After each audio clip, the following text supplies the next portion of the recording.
As we get set to take you through it tonight. Great to have you with us on ESPN 1400 and on the World Wide Web through allinbroadcasting.com. Evangel kicking off, and Missouri Science and Technology will receive, and this game underway. Kickoff return from the 4-yard line, up the far sideline, returned across the 30. And the return man, Zach Howard, run out of bounds at around the 43 for Missouri S&T. We'll take you through the lineup first for the Evangel defense, starting in a 3-4. Caleb Taylor and Ryan Chafin, the two ends. Lionel Lilo starts at nose guard. Linebacking core of Andrew Matrone and Bo Gretsch on the outside. Jeff Hedrick and Trey Myers on the inside. John Fouch and Joel Stevens, the corners. Nathan Thomas and Travis Meacham, the two safeties. Missouri Science and Technology. The ball at their own 43-yard line, first down and 10. Their quarterback, Jason Schluter, will go out of the shotgun, and now maybe changing the play in the first play from scrimmage as we get underway here in Rolla. Miners dressed in home green, gold pants, green helmets, gold and white trim. Schluter as a pass to the far sideline of the 50, go in and out of the hands of his intended receiver, and it's incomplete. Schluter was 20 for 36 last week against Arkansas Monticello. 3 interceptions, but 3 touchdowns. And, Lance, you look at what the Miners did a week ago. They got a lot of yards, particularly through the air, but turned the ball over a lot. Yeah, for their stats, they really shouldn't have been as close as they were, though, against Arkansas Monticello. Somebody jumped in the left side of the line at left tackle. Colton Dowdett jumped, and that'll move him back 5 yards and set up second down and 15 for the Miners. First 2 plays, Missouri Rolla has really shot themselves in the foot. They dropped a pass on the first play, just a short 5-yard out, and it really should have been caught. Just hit him in the hands and deflected off of him, and now they jump off sides here and get knocked back 5 yards here in the first possession of the game. So second down, 15 to go. This is a no-huddle offense. Quick snap and a fake of a handoff, rolling near side and getting sacked is Schluter. Bo Gretsch got him from behind at around the 34-yard line. A loss of more yardage, I think a loss of 6. Great discipline by Evangel's defense all over the field. They didn't bite on the play-action fake, kept pursuit of the quarterback whenever he kept it and rolled out, and because everyone was covered in the secondary, the quarterback had nowhere to throw it, and Evangel caught up to the quarterback for a sack. That was Gretsch, junior from Naples, Florida. Third down now and 21 yards to go, or make it about 3rd and 19, as they're from the Miners' own 34-yard line. Schluter brings up his running back, David Shields, to his right out of the shotgun. Takes the snap back to throw. Dumps the pass off. That's knocked down by Matrone and incomplete. It's going to be 4th in a long yardage situation. And the Miners go 3 and out as Brian Mueller comes in to punt. Great job by Matrone. That may have gone quite a ways had he not broke that up. It looked like he had a ton of blockers in front of him right in the middle of the field, but as it stands, they're forced to punt. Angel scrambled to get a punting unit out there. Now Mueller kicks it away under a little bit of pressure. A high but short kick that is going to be caught and not fair caught as Stevens gets mowed under at around the 34-yard line. Is that a flag coming in, or is that the beanbag to mark where he's got it? I think that's just going to mark it at the 34, so no penalty. Yeah, I believe that's the beanbag, and Stevens may have been well served to call it a fair catch there, but he didn't take too bad of a punishment considering there was a guy right in his face right whenever he caught it. So Evangel takes over, have their hands on the ball for the first time tonight, their own 34-yard line. They'll go from our right to our left in this opening quarter. 13:29 to go in the first. We're scoreless and just underway. David Sebastian, junior from Helena, Montana, gets the start at quarterback for Evangel today. Under center, he'll back to throw. Dumps a pass off far side, and that is incomplete. Just out of the reach of his intended receiver on the far side, Zach Troutman. And it'll be second down and 10. Well, we talked about Sebastian needing to have a good game, and he's not going to get much help because as it stands right now, Brenton Rogo went out with a season-ending injury, one of their best receivers. Also, from the beginning of the season, Michael Reiswick is out as well, and then also Landon Small. So he's without a host of his wide receivers to start this game. Reiswick may be back in 3 weeks. Small, unfortunately, is out not only for the year but a career-ending knee injury. Sebastian under center again on second down and 10 from his own 34. Here's a pitch and a sweep to the right side for Polite. Tries to turn the corner, but got tripped up in the backfield. Might have lunged back to the original line of scrimmage, but could also be back for a loss of a yard. We'll see where they mark him down. Actually, is it no gain, or did he lunge forward for a yard maybe? It's close. Yep, no gain. It's 3rd and 10. No gain on the play. They sent David Flores playing an H-back in motion on that play, and whenever he got to the strong side, they just used him as a lead blocker and just tossed it to the right side, but it went for no gain on the play. Crowd still filing in here. This is the first home game for Missouri S&T this year, so you wonder what kind of emotional tide you run into today. Some folks have packed some umbrellas and rain gear. Those that didn't are probably going to need it in about 45 minutes to an hour. Sebastian out of the shotgun with 4 wide receivers, steps up in the pocket. Now he's going to try to scramble and run. Gets across the 40 and taken down shy of the first down at around the 42. Well, everybody was covered downfield. They had Caleb Walker in at split wide receiver. He's a freshman, just to show how depleted they are in their wide receiving core. And Sebastian had just nowhere to go with that. He was lucky to get a 7-yard gain out of the play. Call it 8, but that's one thing he can do, and that's run a little bit. Sebastian, 6'2", 200, and a good athlete. He's a pretty good runner and not afraid to tuck it under and take off out of the quarterback spot. Here's Trevor Geist to punt on 4th and 2. He'll knock it away from around his own 30-yard line, and a good wobbly kick down the middle of the field, fielded at the 9-yard line by the Miners, and he is snowed under right about the 10.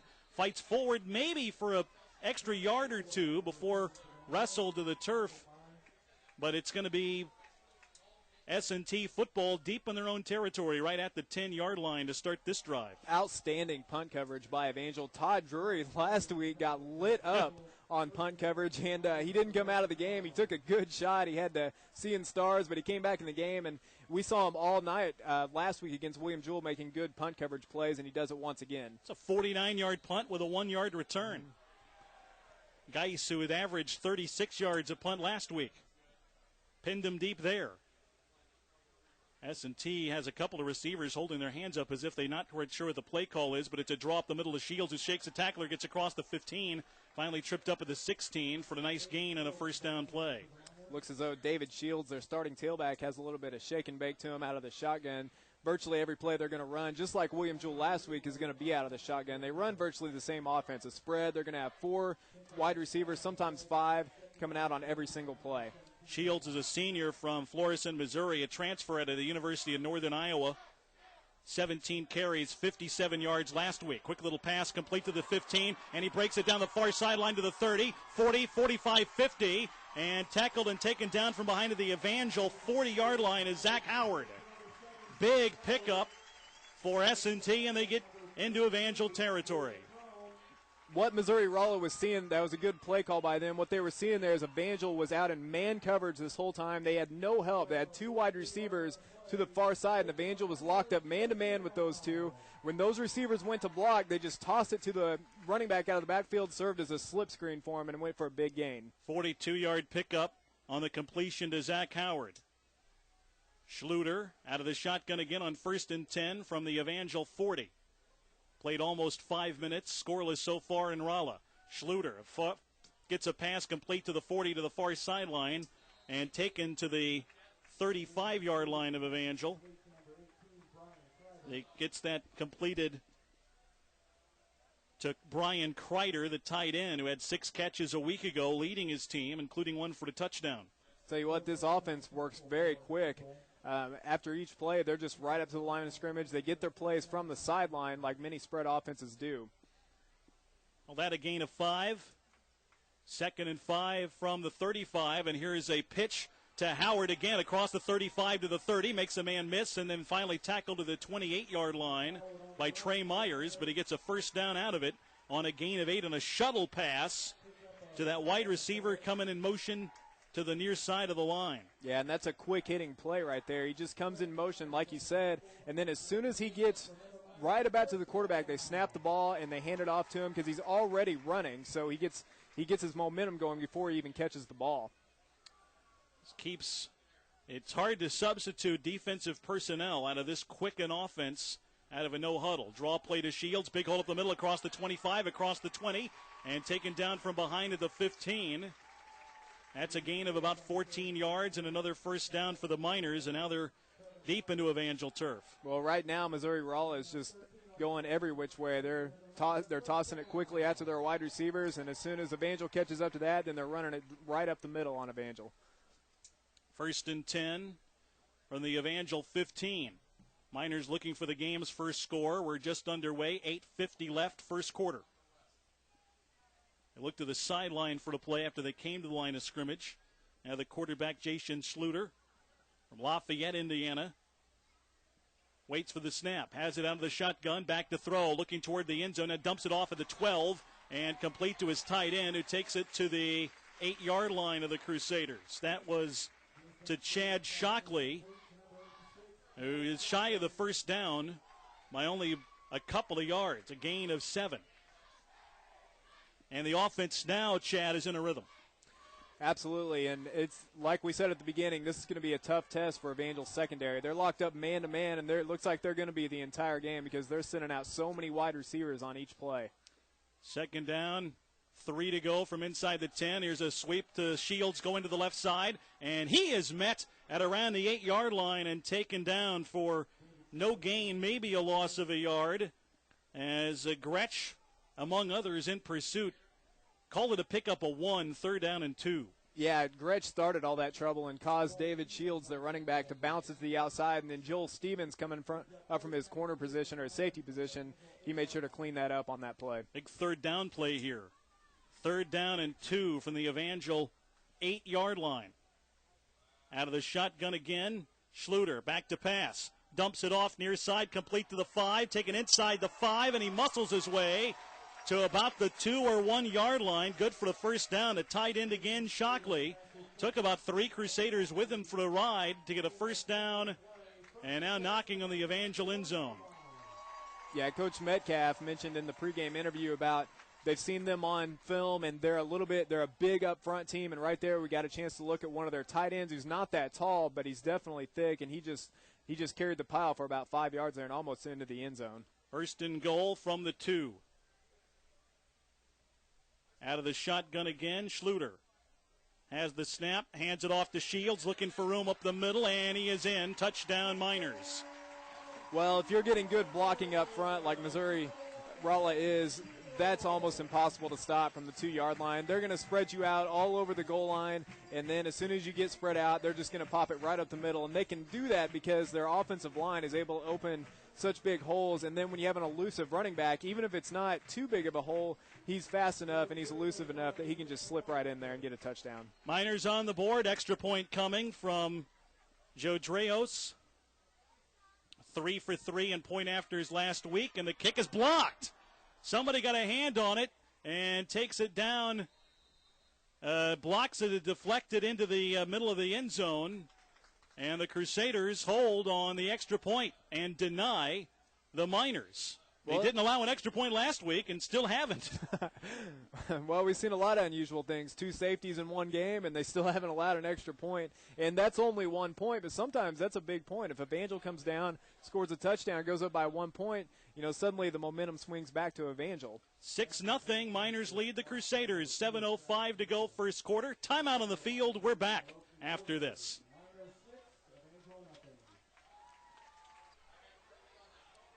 Back in Rolla, the Crusaders trailing 6-0, and will receive a kickoff from Missouri S&T after a 2-yard touchdown run by David Shields. The first real adversity for Evangel of the season. Yeah. They haven't been down yet, and of course they've only played 1 game and half a quarter, but this is going to be the first time we can see how Evangel's going to bounce back offensively. Yeah, boy, that first quarter went so well last week. Evangel scored in their first drive, got a quick 3-and-out from Jewell, and scored again.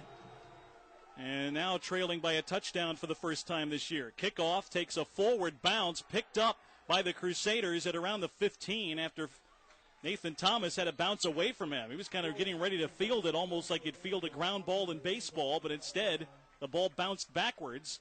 And Joel Stevens had to come over and pick it up, and he returns it to the 25-yard line. That's where Evangel will have it, first down and 10. Just by the way that ball just died when it hit the ground, it looks as though this field is quite a bit softer than JFK Stadium is back in Springfield.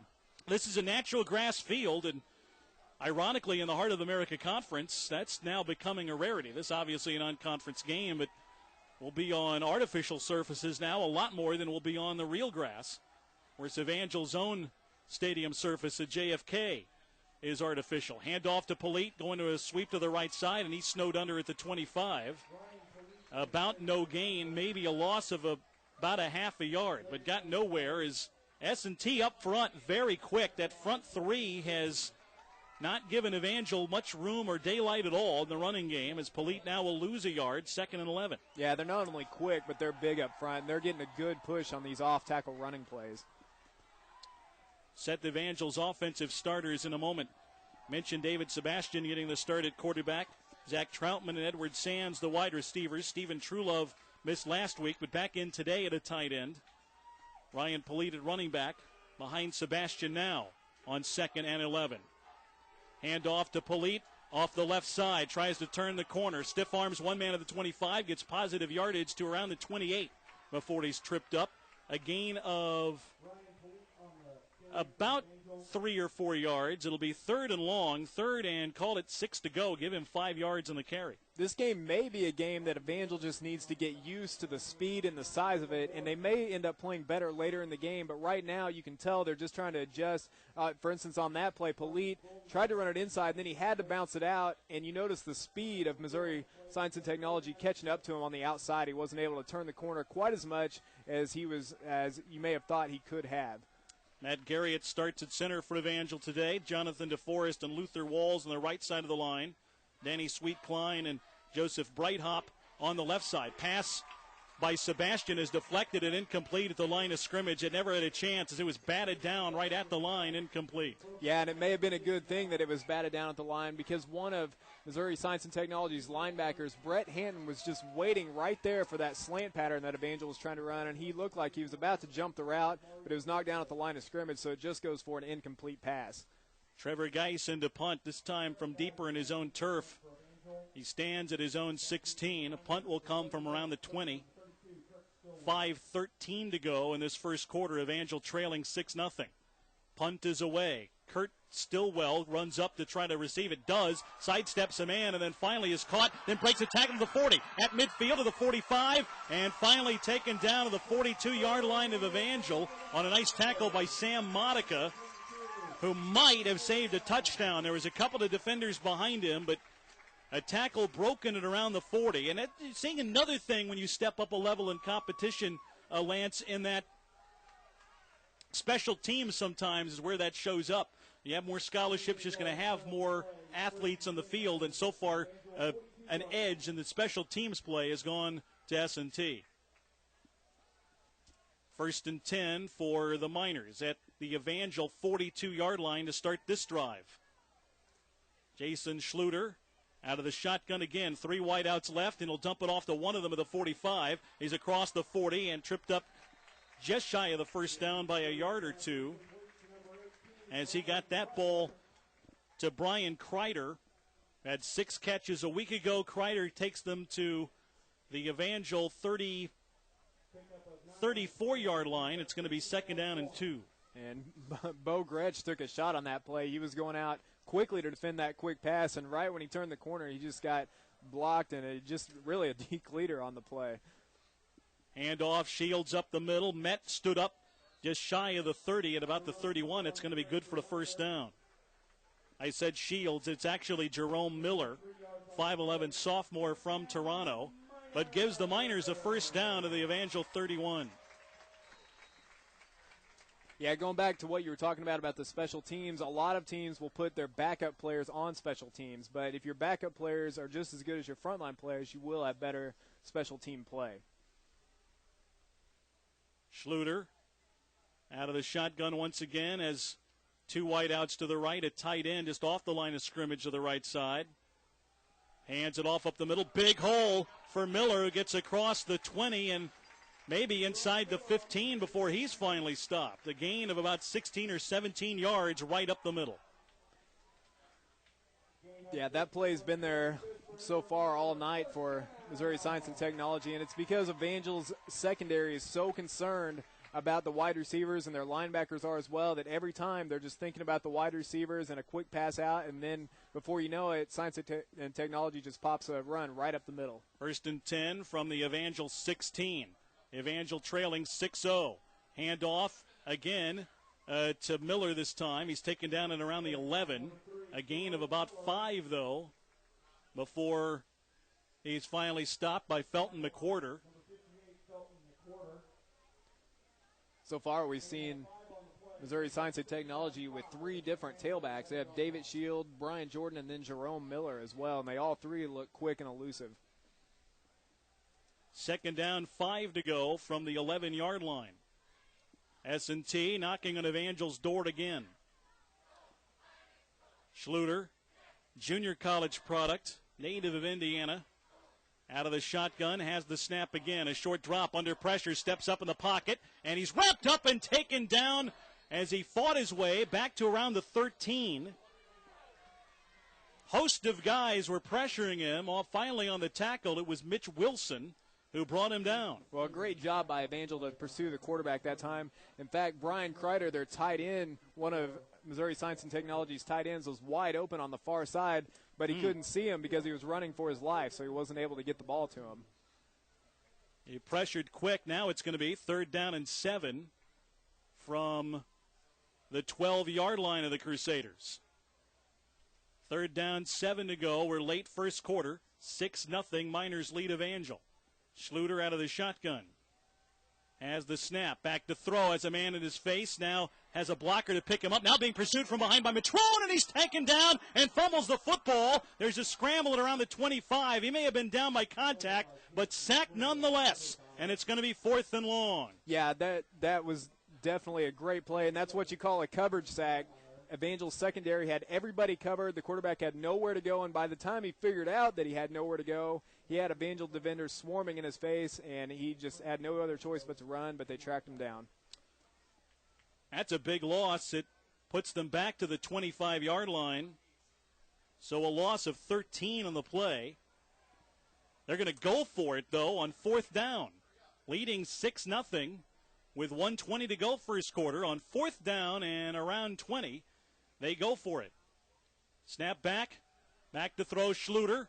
Fires a pass over the middle. There's a man wide open in the end zone who catches it for a touchdown. So the gamble pays off. Chad Shockley caught it about 5 or 6 yards deep in the end zone on the near side. And kind of wonder, Lance, I guess they were maybe a tad at the field goal range of their kickers, so they roll the dice and come up with not only the first down but the TD. I was wondering if the decision to go for it was an indication of a weakness in their field goal kicking game, or if maybe it was just a lot of confidence in their passing game. And I got a feeling it may be a little bit of both, but I got a feeling a lot of it has to do with just their confidence in their passing game. Rios for the extra point. Snap is back. Kick is on the way, and this time it is good, but there's a flag in the play. We'll wait and see what that is before we're going to tack on the point for the Miners here. It's right at the line of scrimmage, and it's going to be on Evangel. So, well, we'll see. That may be assessed. That may be assessed on the kickoff. No, it's offsides in Evangel. They're going to decline the penalty. So with 1:10 to go first quarter, it is the Miners 13, Evangel nothing with a timeout. We are back after this.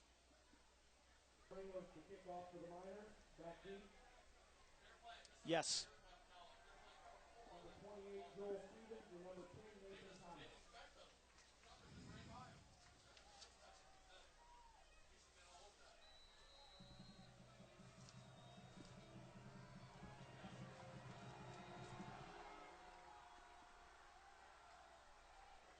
We are back. Evangel getting the kickoff from the Miners. Returned by an up man. I think David Serb took it to the 29-yard line of the Crusaders. 13-0 Evangel trailing here late first quarter, about a little over a minute to go in the first. And Evangel looking for some offense here, at least try to respond after now 2 scoring drives by the Miners. Well, this is really the exact same thing that Evangel did to William Jewell last week. Jumped on top of him early in the first quarter. Go up big in the first quarter, and then they really slowed down. So it'll be interesting to see what happens during this game.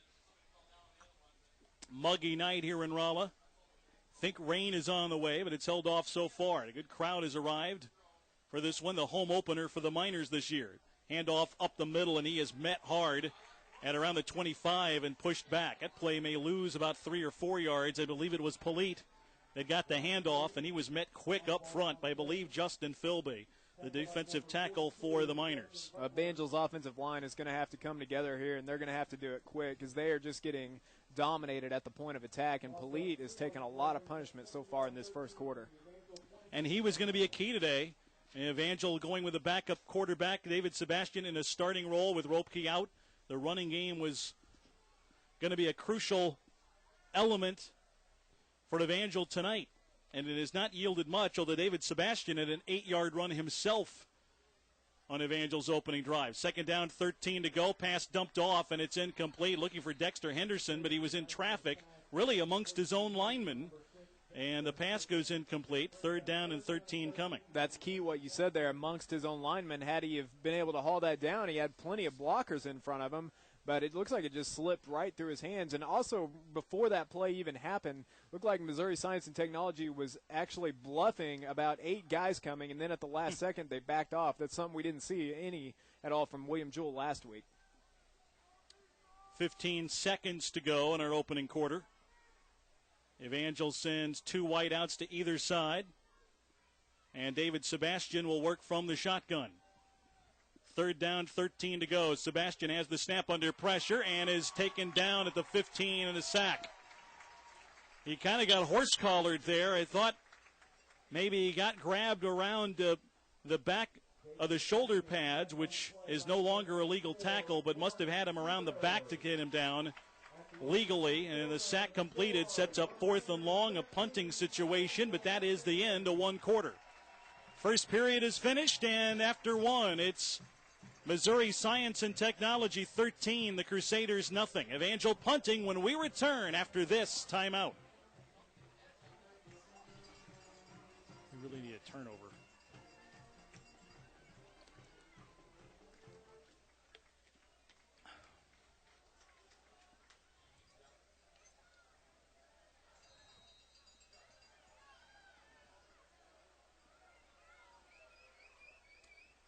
Back in Rolla, Trevor Geist, the punt, does so from his own 5 on, was 4th and about 20. Fair catch made right at the 50-yard line by the Miners.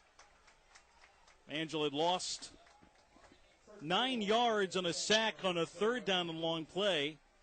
The Crusaders through one quarter of exactly 0 offensive yards. They have 0 on the ground and have not completed a pass yet through one period.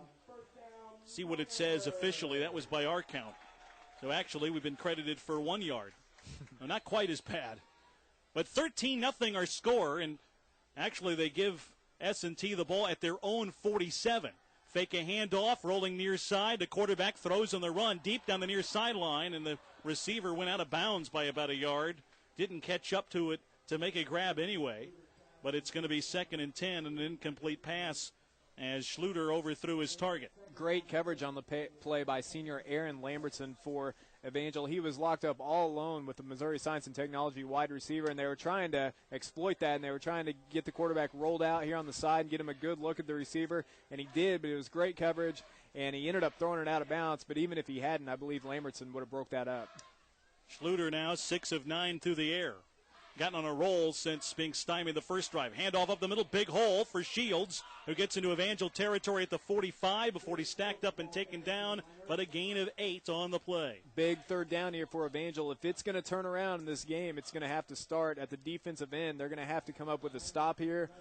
Turnover would be great, but if they can just get a stop here and just slow down the Miners just a little bit, that would go a long ways towards getting them back in this game. You're down 13 right now, and you don't want to give up anything more. Needing a stop on 3rd and 2 from the Evangel 45. Miners now going from our right to our left.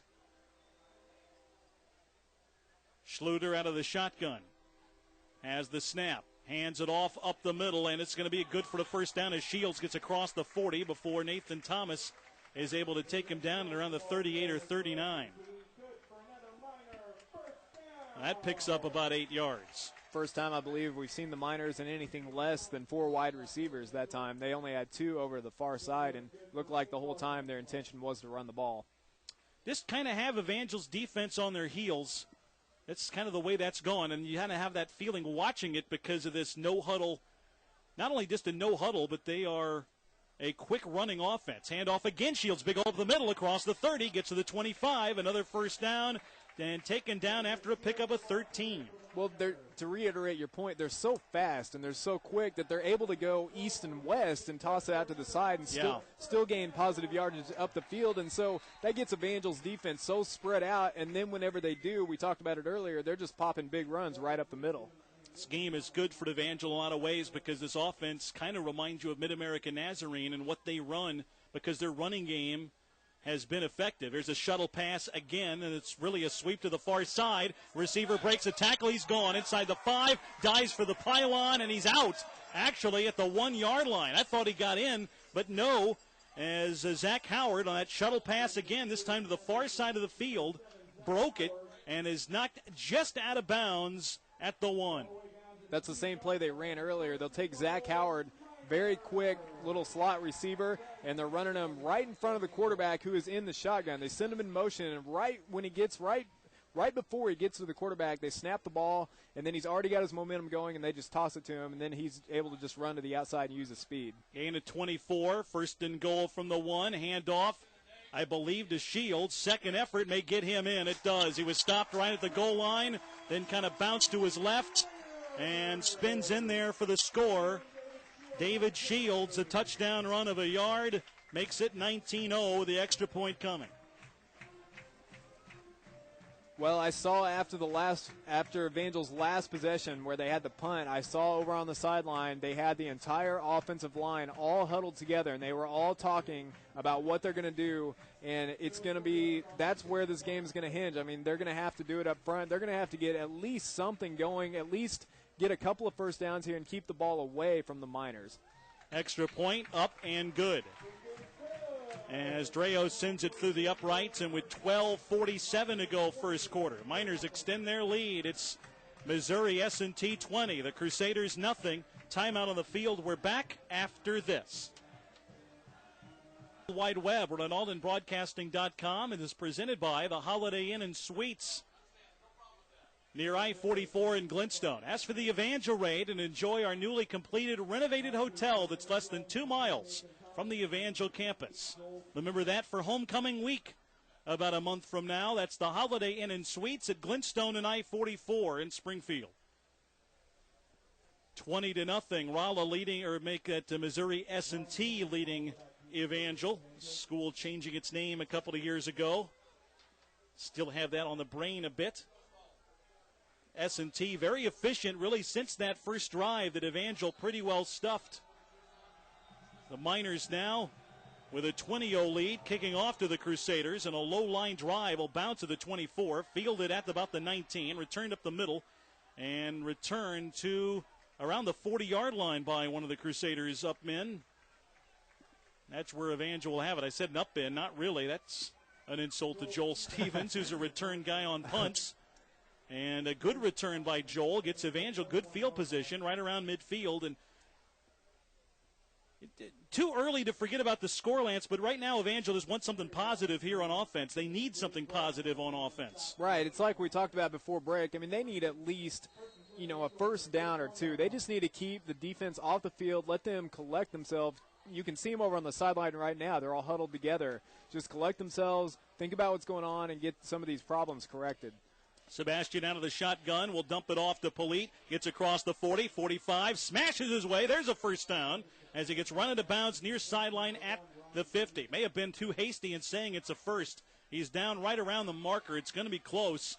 A gain of almost 10 yards, and, yep, there it is. Well, regardless of whether he gets he did get the first down, but that's a great play call right there because they've been trying to run Polite, and with Science and Technology's defensive line just blowing all these runs up, that time they were able to they instead decided just to do a quick toss, a little pass, and that already gets them outside, so they don't have to deal with that quite so much. That's a great play call. First and 10 for Evangel, and in Miner territory now at the 49-yard line. Shotgun again for David Sebastian. has the snap, handoff, Polite up the middle. Bounces off of a tackler and fights his way for a gain of about a yard or so. Well, that doesn't look like much, but that's an improvement, Lance, because we've seen that same play go backwards 3 or 4 yards several different times tonight. That way, at least he got to the line of scrimmage and fought for positive yardage on a gain of 1. And not only that, but really he was one tackle away from busting that for a huge gain. There was a huge hole and nobody to stop him on the far side of the field, but it was a good tackle by Science and Technology. So, but you're right, it was a step in the right direction, so to speak. So 2nd down and 9 from the Miners 48 for the Crusaders. Sebastian takes the snap, back to throw, fires over the middle, incomplete. In fact, no one there. That may have been a route that went awry, and now 3rd down and 9 coming up. Yeah, it looked like he may have been expecting Dexter Henderson to break into a post route down the middle of the field, but instead Henderson broke on a out route about 7 yards down the field, and so by the time Sebastian threw it, there was just nobody there. And had he have been running a post, he probably is still running, but sometimes that happens. Passing game is a lot about timing and communication, and that time they weren't able to hook up. For Sebastian, a junior from Montana, his 2nd career start. He had a start in a game at Central Methodist 2 years ago, late in the season. 3rd down, 9 to go. Sebastian into the pocket, fires a pass that is tipped and broken up, incomplete. And Evangel's intended receiver turned into a defensive player once they got batted in the air. It was nearly picked off, but a nice play by Caleb Walker to knock it out of a defender's hands as that pass got deflected in the secondary, went high in the air, and Walker able to make a nice play to prevent an interception. Yeah, you're right. Caleb Walker got in there and turned into a defensive back all of a sudden, as it very easily could have been intercepted. But Sebastian, he was telegraphing that the whole time. You could see him just looking that way, and so it's no wonder that just about got picked off. 4th down, 9 to go. A punt from Trevor Geis. Wobbly and short, angling, trying to pin it deep. It's a great bounce inside the 15, inside the 5, before it's downed on a nice play right around the 4-yard line. I believe that was Andrew Matrone that came flying in there. It's not. Actually, it was from Evangel, Andrew Rickman. Made a nice sliding grab there. Absolutely. It was a great punt, too. It just died, and we talked about the field turf being natural grass instead of turf like JFK, and so that's going to help the punting game a little bit. They can pop these punts up, and then whenever the ball hits the ground, it just dies like that. And that time, that's going to allow Evangel to pin them deep in their own territory. All the way back at their own 4-yard line. 20-0. Miners leading Evangel with 11:06 to go, 2nd quarter. Schluter with a low snap, hands it off to Shields up the middle, bounces, and then finally wrapped up and taken down.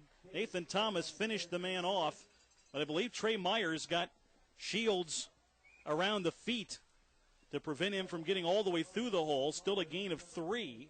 2nd and 7 from the 7. Miners just trying to get a little bit of breathing room in their own goal line, just a quick handoff right up the middle, and that's been springing for 10-yard gains the whole night, so why not if you're the Miners? 2nd and 7. They fake the handoff. Schluter dumps a pass off incomplete, and Matrone right in his face at the goal line and got rid of it. Still had a chance to try to complete that to his intended target as he rolled to his right, but Matrone, a big guy to see around, and that pass went wide. It's 3rd down and 7. Yeah, and Trevon Myers, too, had great coverage on the play. They probably would have completed the pass, but Trevon Myers was trailing the receiver the whole time, so even if he had it, if he wraps up his tackle, it's probably only a limited gain. 3rd down and 7. Yeah, big stop here for Evangel. He can get them to punt from deep in their own turf. Schluter out of the shotgun for the Miners.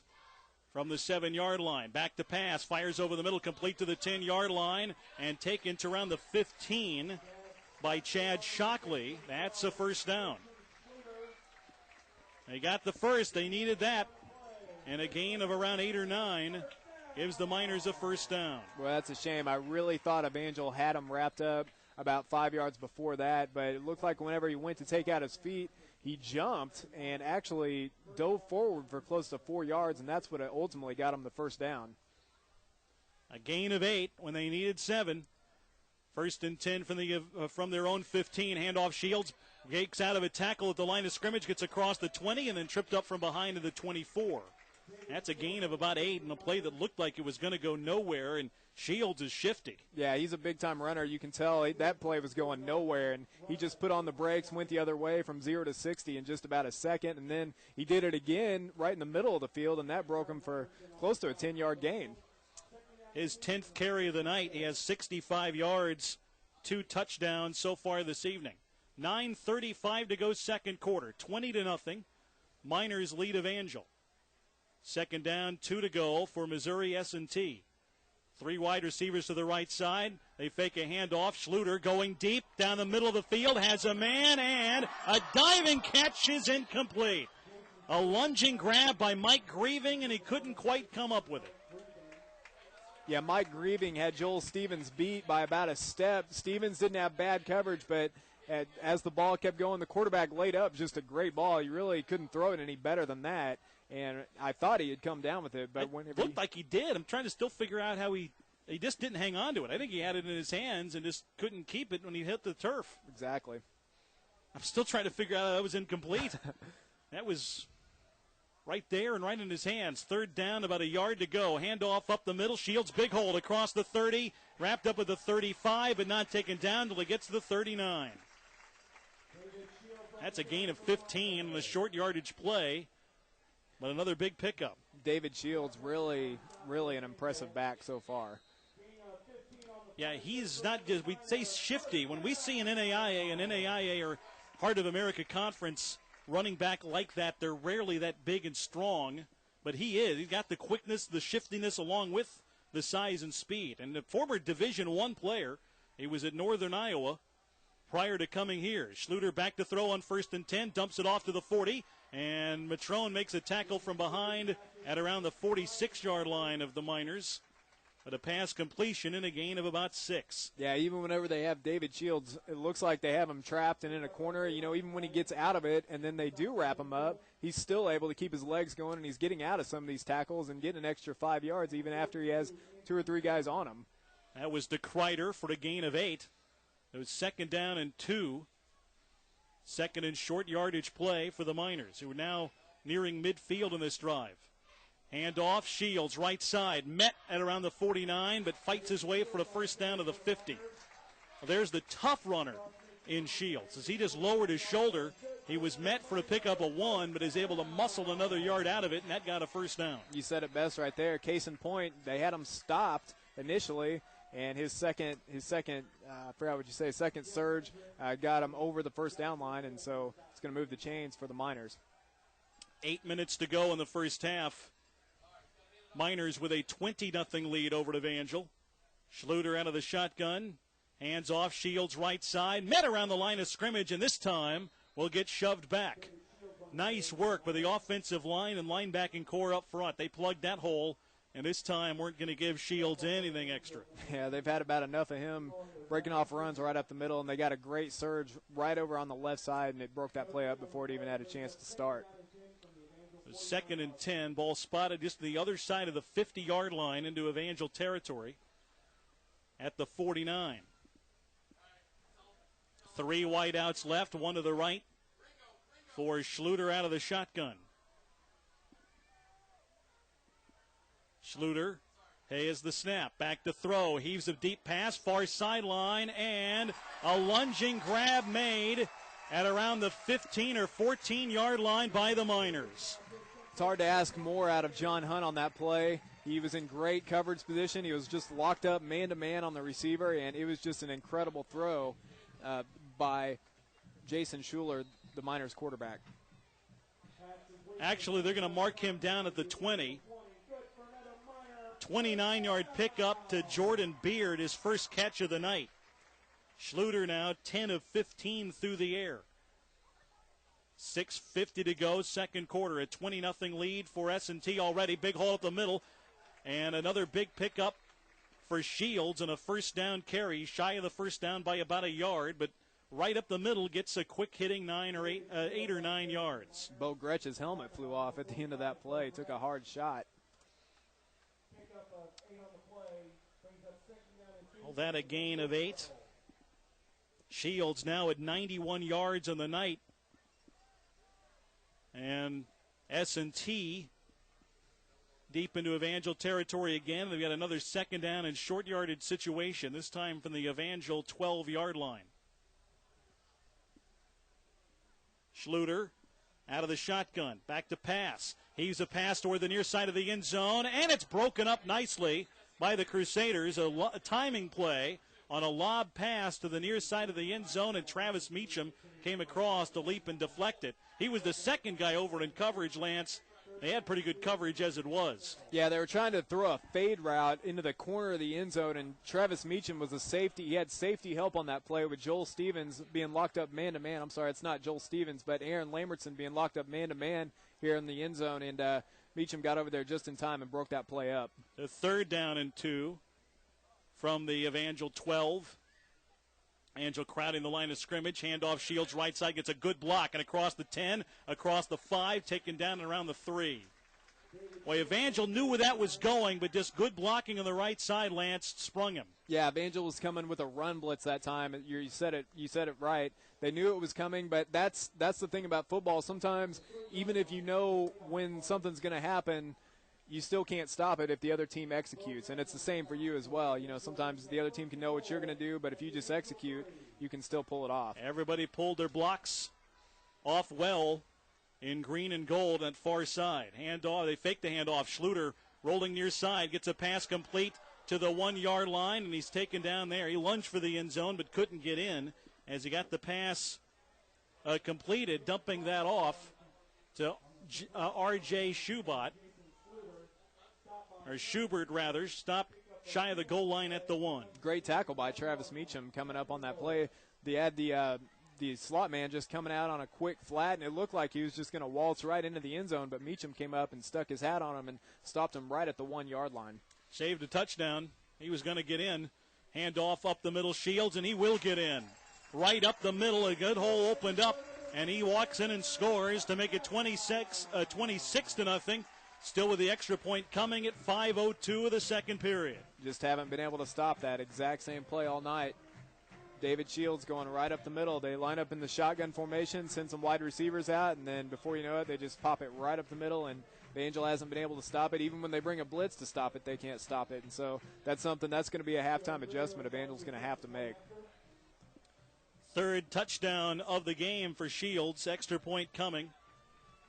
Back for Drejos, and he will punch it through the uprights to make it 27-0 Miners. 5:02 remaining second quarter. Missouri Science and Technology 27. Evangel nothing with a timeout on the field. We are back after this.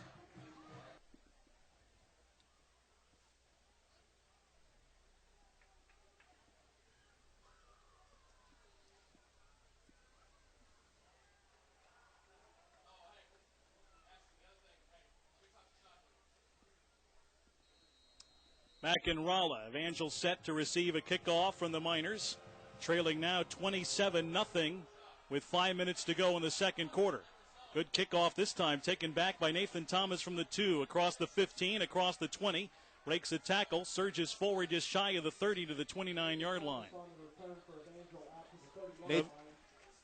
Nathan Thomas, one of the better kick returners in the Heart of America Conference that time. He's had a little bit of trouble, we've noticed, on these kickoffs tonight. The first kickoff of the game, he let it bounce in front of him, and then on the second kickoff, it looked like he misread it, and then he bounced into one of his own men. Fortunately, they were able to catch it.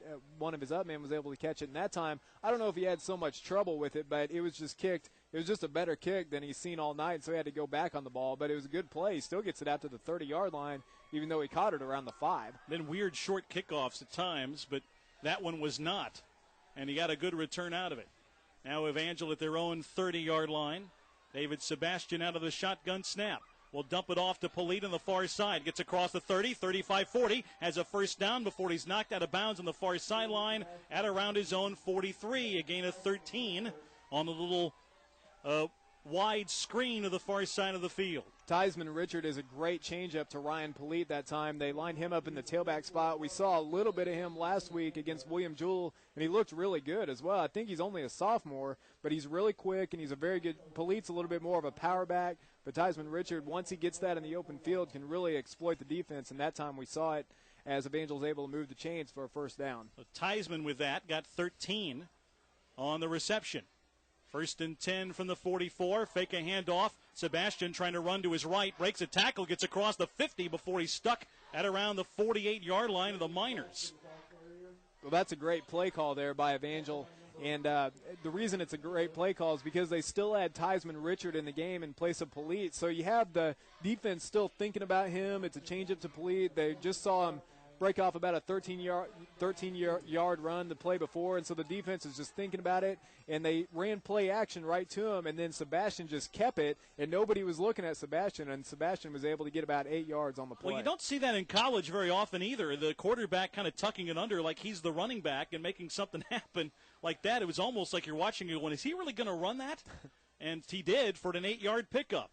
Here's a fake handoff to Richard, and this time the Miners read it and smothers Sebastian and take him down at his own 48-yard line for a loss of about 3 or 4, maybe 5 yards. I think they went to the well one too many times that time. They still had Theismann Richard right back there in the same type of formation, and that time they ran the exact same play. They just play action to Theismann, and Sebastian kept it. But that time the Miners were looking at both of them, and so it didn't matter who got the ball. They were going to wrap them up. That was going to go to the other side of the field.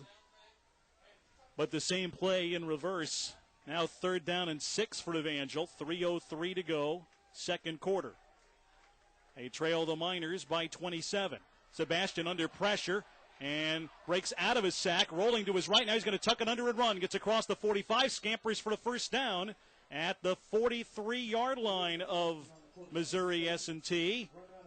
Did a nice job keeping that play alive because I thought he was going down, Lance, and he stepped up in the pocket. Not only stepped up to keep it alive, but winds up getting positive yards and a needed first down. That was just a great decision by Sebastian, and not only that, but Theismann Richard, a very heads-up play. He saw him there, and he knew that he was, even though Sebastian was still looking downfield for receivers, Richard decided, you know, if he does run, I'm going to get out here and I'm going to be his lead blocker, and he got out in front of him and sprung that for probably an extra 2 to 3 yards than it would have. So Evangel picks up the first down on the play.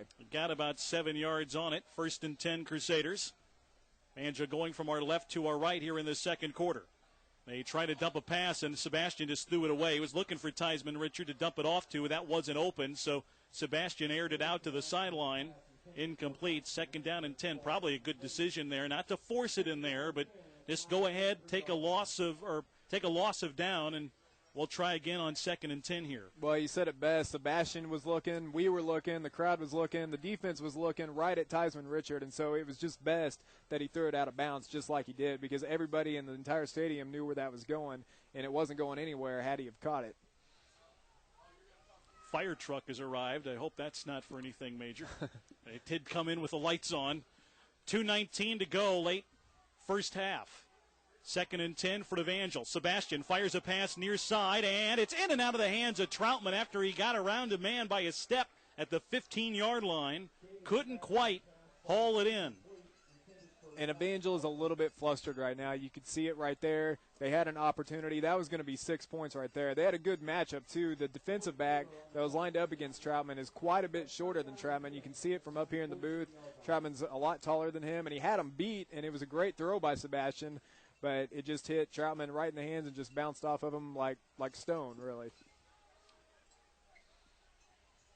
Kind of hesitated when the ball was coming his way. That kind of froze the defender. Then he had it bounce off his hands. 3rd down, 10 to go. Sebastian pumps once, then dumps it off to Richard to the 45. Tries to break a tackle, gets upfield to the 40 before he's dragged from behind by a single tackler. A gain of 3, but not nearly enough. It'll be 4th and 7.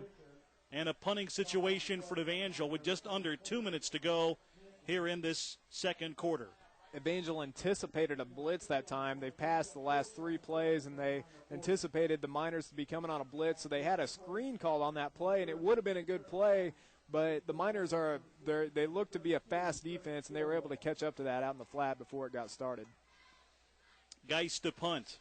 Knocking away from around the 50. A high snap, but he holds it in, gets the punt away, and did so under a little pressure, and a fair catch made at the 15-yard line of the Miners.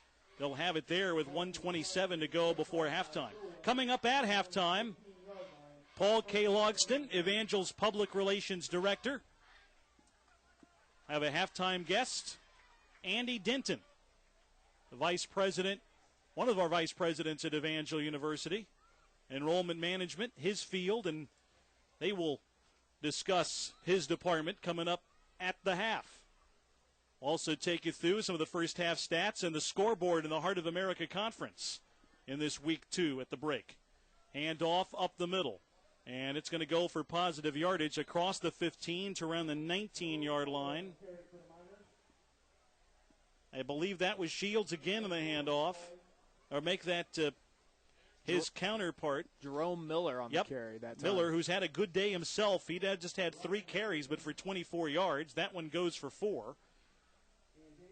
And it's 2nd and 6 for the Miners. Under a minute to go in this second quarter. Got 3 finals in the Heart of America to tell you about at the break. 2 games tonight in the conference. Evangel in an out-of-conference matchup here in Rolla. The only team out of conference in the Heart tonight. Quarterback going to scramble upfield across the 20, across the 30, and breaks a tackle to the 35, and then finally smashed out of bounds near sideline to the 36. I don't know where'd that come from, because Schluter really hadn't shown much of a penchant to run, but broke one there. Yeah, we really hadn't seen him run all night, but really it was a good play call, because what they had is it's under a minute, you're thinking pass. They didn't have anybody in the backfield. We haven't seen them run all night, but you have seen them have success running up the middle, and so that time they just caught him by surprise, ran the quarterback right up the middle. 20 seconds to go in the half. 4 wide receivers, 3 to the right side for the Miners, 1 on the near side. Schluter out of the shotgun snap, back to throw, fires it and grounds it. It hit well in front of the feet of Mike Grieving, a wide receiver in the near sideline, incomplete, 2nd down and 10. Just Mike Grieving there just trying to run a quick out pattern, catch the ball and get the clock stopped, move the ball up the field a little bit, but the ball was thrown just a little bit short. See if they take a crack at the end zone with 10 seconds to go before halftime, leading 27-0.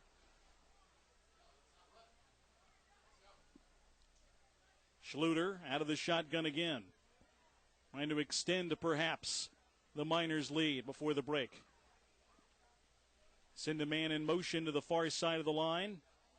Now the snap back to the quarterback and a handoff to Miller. Gets across the 40 and taken down to the 44-yard line. That should run out the clock. A gain of about 7 on the play. But they get the stop, and that ends half number 1. 4 touchdown first half for Missouri Science and Technology. Their home opener, and they lead the Crusaders at the break, or score at the half. The Miners 27, Evangel nothing. Back to recap half number 1 when we return in a moment. At Lindenwood, Avila got their season off with a win, beating Culver. Lindenwood looking for their first win, that game in St. Charles. Missouri Valley is at Graceland tonight.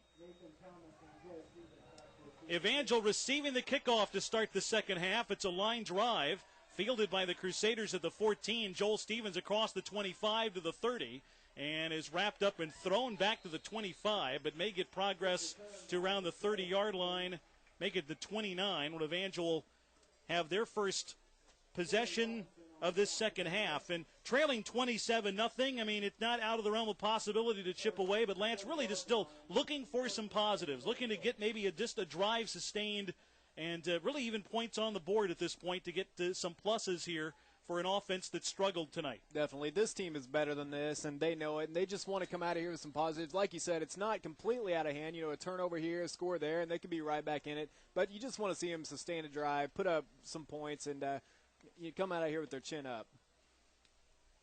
David Sebastian under center, handoff to Polite, bounces to the outside, turns the corner, and lunges near the first down marker, shy of that, though, at around the 37-yard line. But a flag in the play is behind the line of scrimmage at the Evangel 24. Well, that was one of the better hard runs by Polite today. And there's 2 flags, actually, one on the near side, right at the sideline, and then one in the Evangel's backfield. Procedure on the Crusaders, but there may be another penalty as well. We'll see, or maybe 2 guys caught it and they had the same thing. Yeah, usually on a false start, usually there's the stoppage of play, but they just let that play keep going. I thought it may have gone against the Miners, but it is going against Evangel right now, so that'll put them back 5 yards. But going back to that run, you're right, that did look good by Polite. They took him out towards the end of the first half, and he may have got a talking to possibly, or I think they were just trying to change things up. Yep, I think they're going to rotate Theismann Richard in throughout this season, so that rotation worked well. Here's a pass that's just offline through the hands of Troutman, but he had to make an adjustment to the ball and kind of reach back for it and could not haul it in. It's going to be second down and 15. Yeah, this isn't how you wanted to start the second half, coming out and, penalizing yourself, just beating yourself with a false start. And, that time it was Troutman was open here on the near side. It wasn't going to go very far even if he would have caught it, but it was thrown too far behind him, and he had to jump back, and by the time he did, it was well past him. Second down, 15 to go for Evangel at their own 24-yard line. Crusaders go from our left to our right in this third quarter, dressed in road white jerseys, maroon pants, maroon helmets. Sebastian back to pass, throws it deep, far sideline, caught and taken to the 30, 20, 15, 10. That's a touchdown for Evangel. Edward Sands gets heard from tonight in a deep pass down the far sideline, and the Crusaders are on the board. Great play call. They got tired of these dink and dunk runs and little short, shallow passes. That time they just took one of their best receivers, and they took probably the fastest guy on the team, and they just turned him loose down the sideline. Great ball by Sebastian, and that's what happens whenever he gets time to throw. He's able to put the ball on the money just like he did, and it's just like we talked about. One score here, a turnover there, and suddenly you're right back in the game. A 76-yard strike to Sands, the junior from Apopka, Florida. Scorched his guy down the far side and then broke away from him once he caught it. Evangel still scrambling personnel. It's the second guy, maybe the third guy to come in off the sideline and line up for the extra point from Trevor Geis. Snap back, ball down, kick on the way, and it's good from Geis. 40 seconds into the second half, Evangel strikes and gets on the scoreboard. Long TD throw to Edward Sands. It's 27-7. Missouri S&T leads Evangel, trying to work their way back in this game. We'll return to Rolla after this. Plans to talk about not really out of the game, not really going well, wanting to do something positive, but you get a quick strike, and now all of a sudden you're thinking, hey, you can have a good defensive stand. You might be able to work your way into this before the end of the quarter. Yeah, I like that play call, too. Coach Metcalf, he plays a very balanced play-calling game. He likes to run. He likes to pass. They like to do everything very balanced. But I think at halftime they just decided, you know what, we don't have anything to lose here. We're just going to air it out, and they did it to their best receiver and the fastest man on the team, and the result 7 points. Kickoff taken from the 15, return to the near sideline across the 30 to the 40, and make a spin move does Shockley before he's knocked down at the Evangel 38. He made a nice move bouncing off a guy right at the 50 on a short kickoff. Shockley, their tight end, who has caught a touchdown pass tonight with a good return, and the Miners now with great field position from the 38-yard line of the Crusaders. That's the last thing you wanted to happen. That just took away all the momentum that Evangel had just gotten back with that long TD pass. And fortunately for Evangel, Jeremy Campbell was their last string of hope there, and he knocked him out of bounds, and he was the last man before that was going to be 6 points for the Miners. You wanted, if anything, to get the crowd back into a lull. And the folks here in green and gold, after seeing their team scored upon, you want to try to get them out of it, but they got them going again. Handoff, Shields up the middle. Tripped up after a gain of 1 or 2. Looked and kind of shuffled to his left a little bit once he got to the line of scrimmage. This time could not get away. Better job that time of containing him. We've seen him run all over Evangel here in the middle of the field all night, but that time Evangel was able to stay home in their positions and hold the fort down right in the middle of the field, and he only had about a 2-yard gain. Call it 1, 2nd and 9. 3 wide receivers to the right side, none to the near side.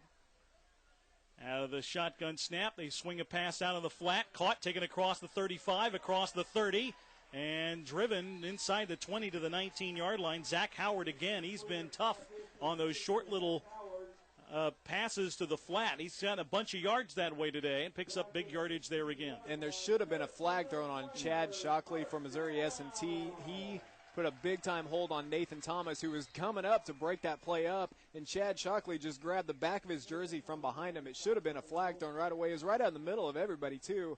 I saw it. I'm sure a lot of other people did, too, but they kept the flags in their pocket. That was a gain of 19. And now the ball spotted at the Evangel 18-yard line, 1st and 10 for the Miners.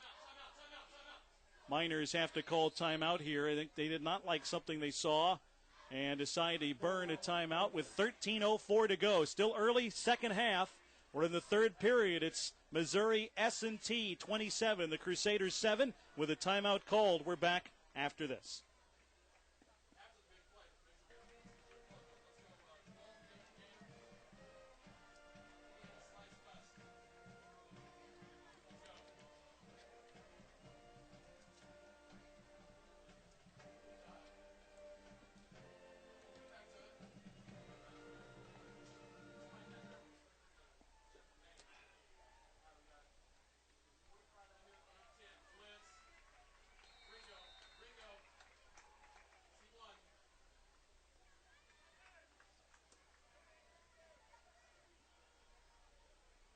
Back in Rolla, first down and 10 play for the Miners, deep in Evangel territory from the 19. Shields gets the carry.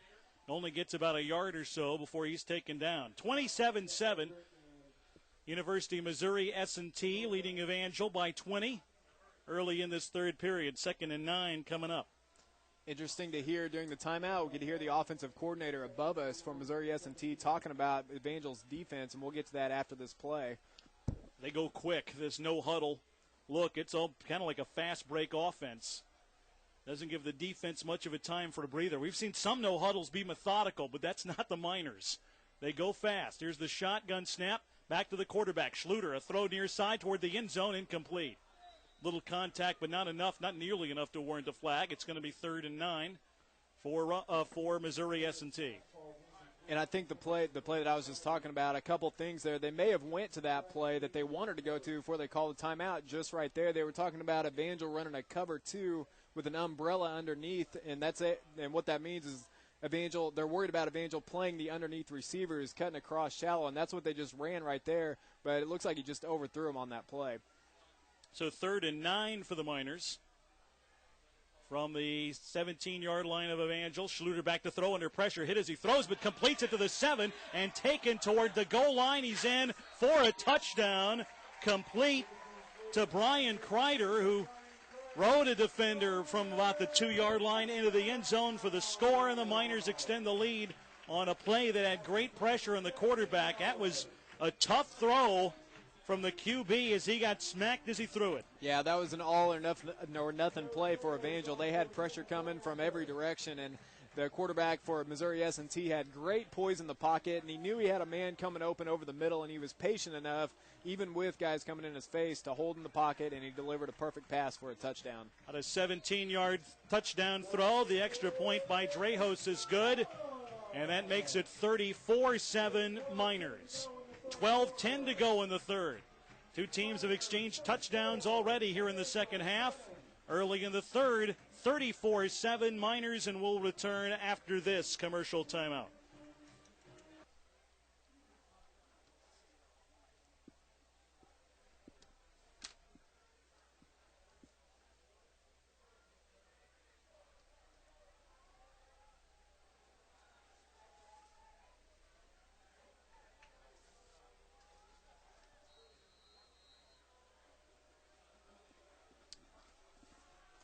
We're back in Rolla. Kickoff from the Miners to Evangel, taken by the Crusaders. Nathan Thomas at the 5, upfield to the 20, 25, and he's met there and taken down around the 26. 12:03 to go, third quarter, 34-7. Miners answer an Evangel score. From their perspective, Lance, something they kind of needed to do. You don't want to give up momentum here in your home opener. You've had just about a perfect first half from both sides of the ball. You don't want to let Evangel have any kind of inkling to get back in this ball game. Yeah, and it could have easily turned that way, too. With a big play like Evangel ran and, with a big pass like that, Evangel could have come out, forced them on a 3-and-out and then got the momentum back. But you're right, it was a very key answer by Missouri Science and Technology. First and 10, Crusaders from the 26. Handoff right side. Polite breaks the tackle across the 30, 35. Bowls his way across the 40 and down to the 43. Good run by Ryan Polite to the right side. And able to burrow his way forward and get a first down and more. Looks like that offensive line and Ryan Polite as well has come out in the second half, and they've got a new mission this time, and it looks like they've corrected a little bit of the problems, and they're a little bit more fired up here in this second half. They blew open a good hole that time, and we saw it on the first drive. Ryan Polite had a really good run on the very first play of the second half. A gain of 18 takes it to the Evangel 44. 1st and 10 again, Crusader. They send Flores in motion out of the tight end set to the far side of the line, and motion up front, though, will blow this play dead. One or two guys actually may have moved on the Evangel offensive line, and this will make it 1st and 15.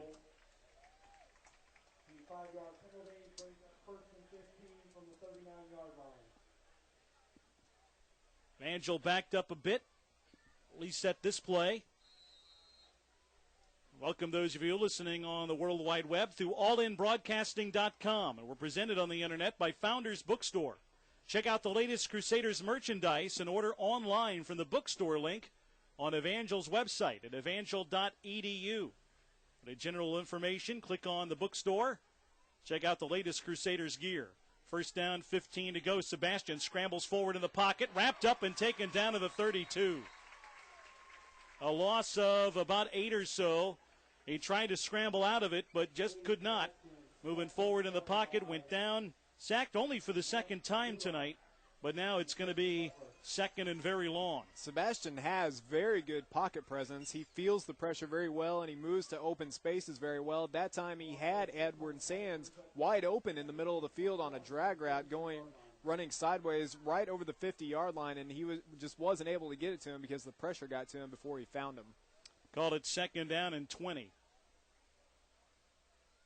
A loss of 5.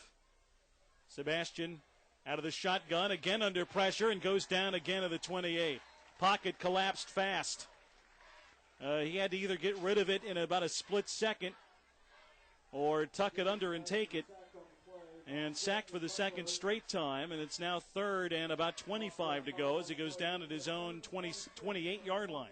It doesn't matter how good of pocket presence you have. Like I mentioned just the play earlier, if it closes that quick, there's just nothing you can do about it. 3rd and a long, long way to go. Evangel's at the minus 28. They've got to get to the plus 46. 3 wide receivers go left, 1 wide out to the right side. Running back to the right is Sebastian, who takes the shotgun snap, back to throw. Being pressured, wrapped up at the 15, breaks out of it though. Now rolls to his left and has some room. Shuttle pass ahead, complete to the 35, taken across the 40 by Polite, to the 45 to the 50, near side lunges and has a 1st down. A miraculous play by the Crusaders to get all the way to the Miners' 41, completing a 1st down when Sebastian probably should have been sacked for a huge loss. They convert 3rd and forever. That's incredible. That's the best play. We're only 2 games into the season, I know, but that is the best play of the year so far, and that may be one of the best plays of the year by the time it's all said and done. That was an incredible play by Sebastian to keep his feet underneath him, and then Polite heads up, looks back at him, and gets the ball in the middle of the field, runs for a 1st down. Huge pickup. Now Sebastian out of the shotgun, fires a pass over the middle that is caught for a gain of about 5 or 6 yards. Dexter Henderson with a grab that takes Evangel to a 2nd and 5 at around the 38-yard line of the Miners. And that play right there could spring some great momentum for Evangel. Dexter Henderson that time just runs a quick hook route right in the middle of the field for about a 6-yard gain. But those are the types of plays that keep drives sustained and they keep the chains moving and keep Evangel getting 1st downs.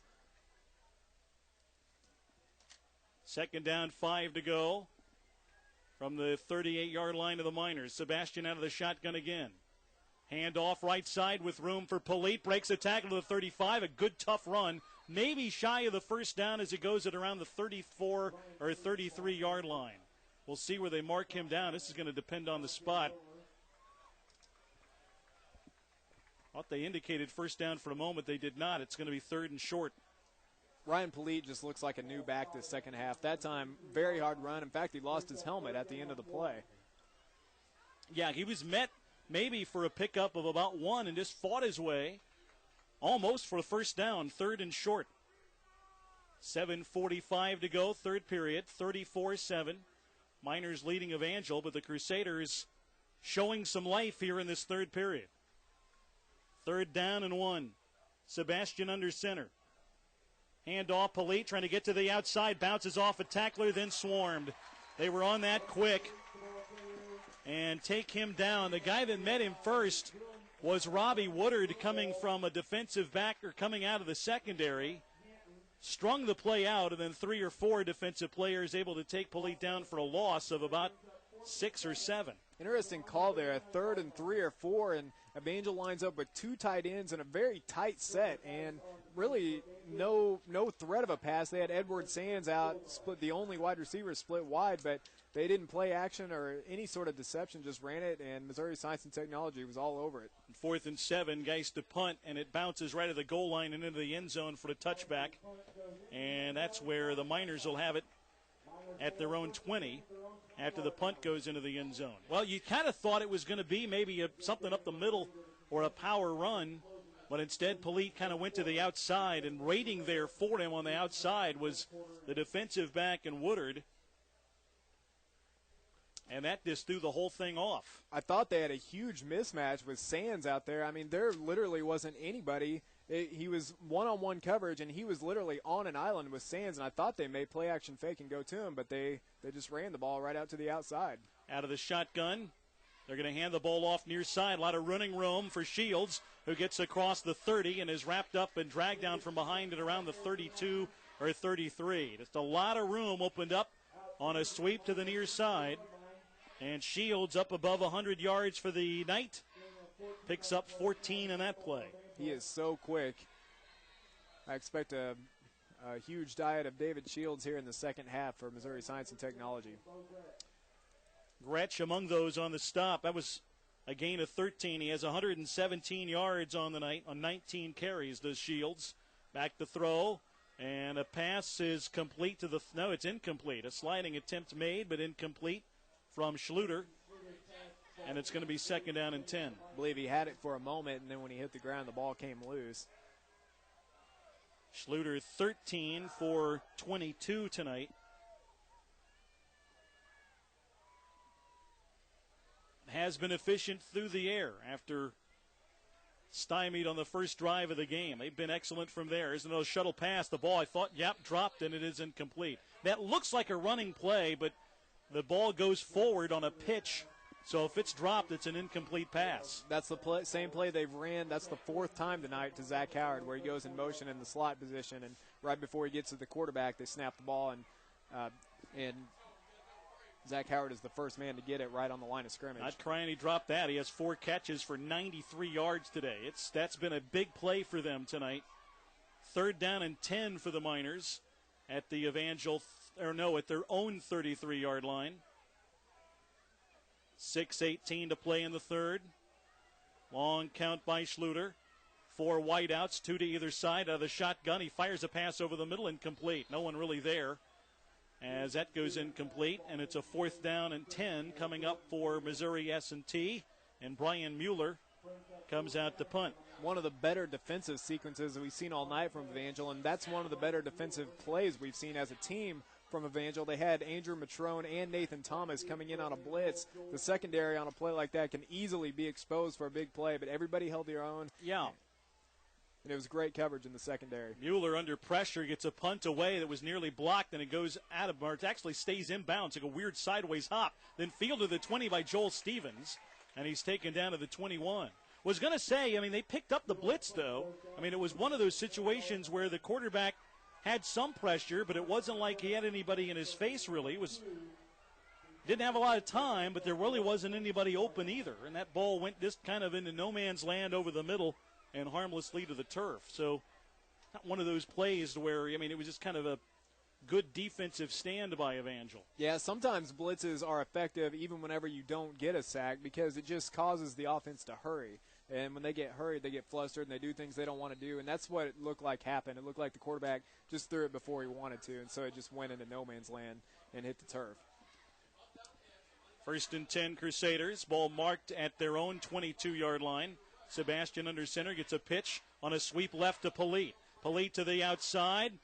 Buries his shoulder and fights forward for the gain of about 1 or so before being ridden out of bounds on the far sideline at the 23.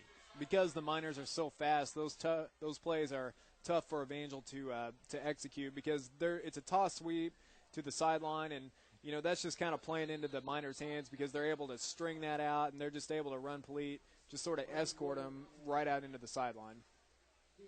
Gain of 1. Second down, 9 to go for Evangel. David Sebastian getting a start at quarterback today for the injured Richie Ropke, whom Evangel hopes to have next week, but still in a wait-and-see mode on that. Evangel having to call timeout here with 5:38 to go in the third. They trail Missouri S&T 34-7 here in Rolla with a timeout called. We're back after this.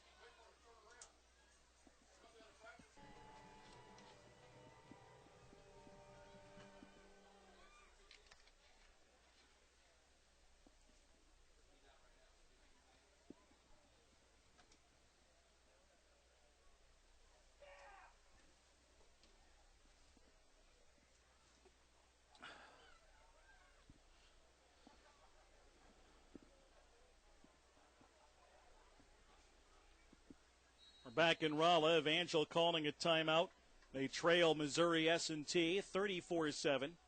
5:38 to go, third period. Evangel on 2nd and 9 from their own 23-yard line. David Sebastian out of the shotgun. Back to pass. Looking. Pumps once. Now the pocket collapses. He's going to run across the 25. Breaks a tackle across the 30. And knocked out of bounds after getting a first down at the 37-yard line of Evangel. David Sebastian is really becoming a runner here in the second half, and he's really becoming something for the defense to think about. This is about the third time here in the second half that he's escaped trouble, and he's caused a big play, and he's made something happen as a result. Actually, his 5th rush, not counting the 3 sacks by Sebastian in this game, and that's what he does bring to the table as a quarterback, as somebody with that ability to run and get you some yardage as a runner from that quarterback position. Does bring some speed to that position. 1st and 10 for Evangel. Sebastian fakes the handoff and has to get rid of it. So he had 2 defenders in his face, and he had to throw from his back heels, trying to get that to Sam Modica on the near side, but had to get rid of it too fast, and it's 2nd down and 10. An incomplete pass was the best thing that could have happened on that play. They did not buy the little play action there, and Sebastian had 2 defenders bearing down on him. So 2nd down and 10 from Evangel's 38. 2 wide receivers come to the right, 1 to the left. Evangel going from our left to our right on this hot, muggy night here in Rolla.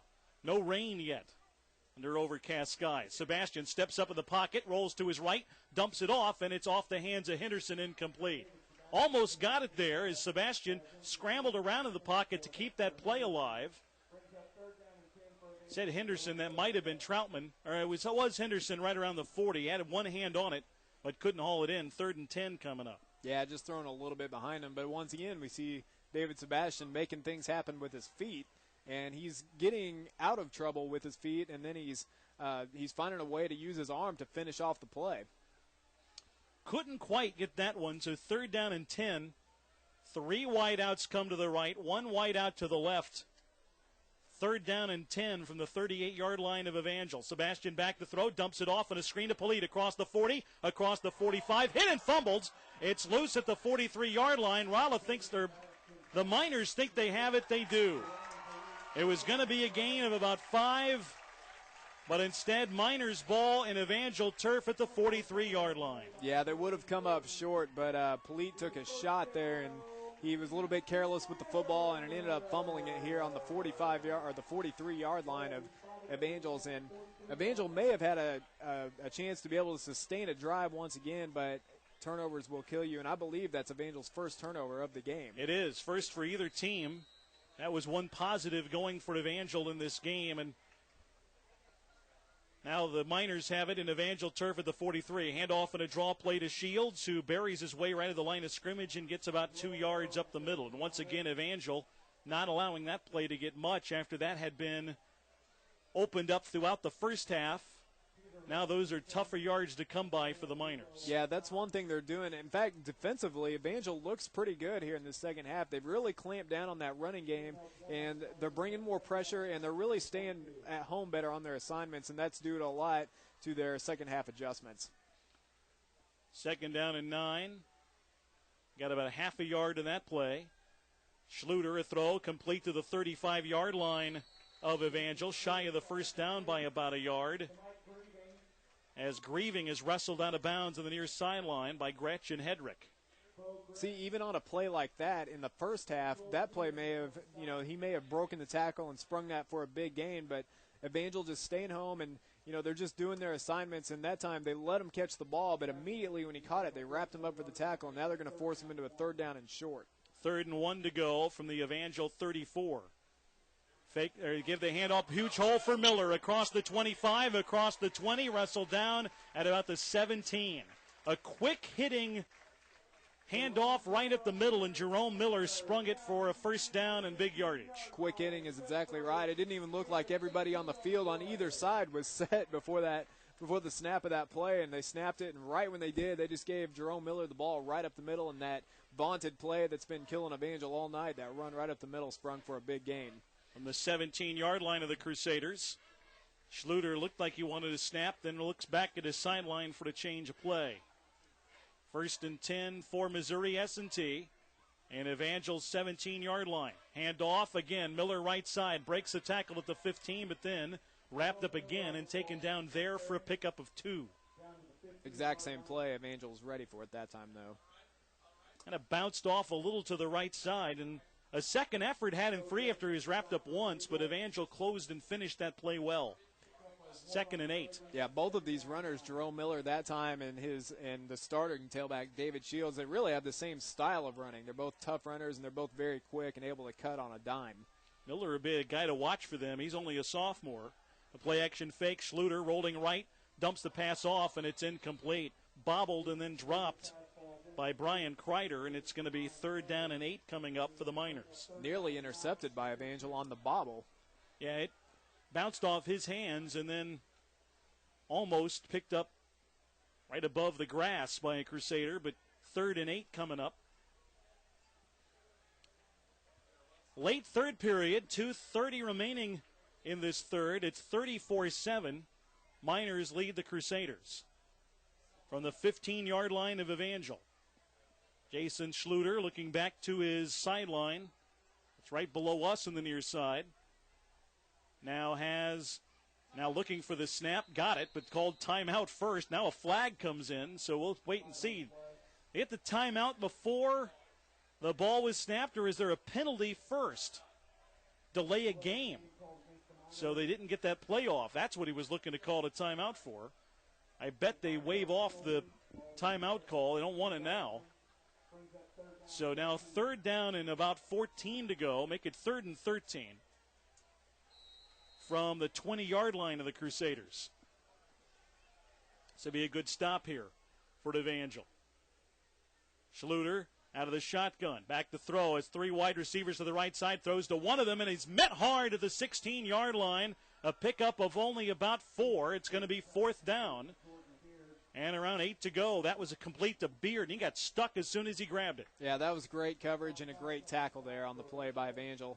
Going back to the play before that, I think the reason Evangel, that's the first time I've seen them actually change their defense whenever Missouri Science and Technology changed their offense. Evangel was playing in off coverage, and when the Miners called an audible, they went into press coverage, and that's whenever they ran out of time. So I think Evangel confused them just a little bit. Leading 34-7. They're going for it on 4th and 9. Here's a pass near side that is incomplete. They were looking in the end zone on the near side, I guess out of the field goal range of Joe Drehos. He has one field goal back in week 1. It was only a 17-yarder. But that would have been, about a 35-yard attempt maybe had they tried it. But instead they went for it on 4th down and do not convert. And Evangel takes over on downs at around their own 20. I think that maybe clears up my confusion from earlier in the game where the Miners had a 4th down and long, and they could have kicked a field goal at that point around the 30, and they instead chose to go for it, and they scored a touchdown on the play. But at the time, I thought that's either an indication of a weak kicking game or they're just that confident in their offense. And I think, and I said it may be a little bit of both, and I think it is. A good stop for Evangel as they had their defense deep in their own territory. Quick hitting handoff by the Crusaders this time will get them a pickup of about 3 or 4 yards, and a handoff to Sam Modica, his first carry of the night.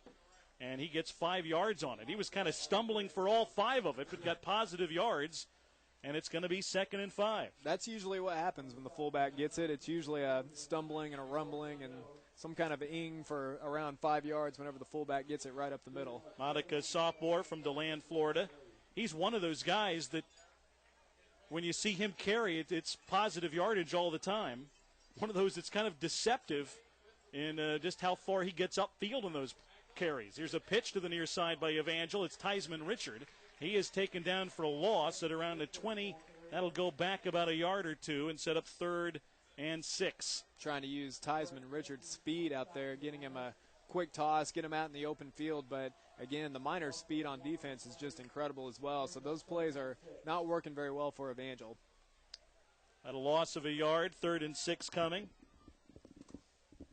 40 seconds to go in this 3rd quarter. Remaining hot and muggy here in Rolla. We were looking at a lot of rain rolling in, and it's held off thus far. Nearing the end of 3 quarters. David Sebastian out of the shotgun. The defense drops back. There's a pass that's incomplete. They were throwing it out on the flat on the far side. I think for Sands, it was at his feet incomplete, and a 4th down play coming, and Evangel will have to punt. Play didn't look like it had much legs to start with. It had about 3 Miners defenders running up on the play right at Dexter Henderson, who was looking to receive the play, and just a quick little out here out into the flat, but it falls incomplete instead. Geist to punt. He stands inside his own 10 at around the 7. He'll knock it away from around the 10.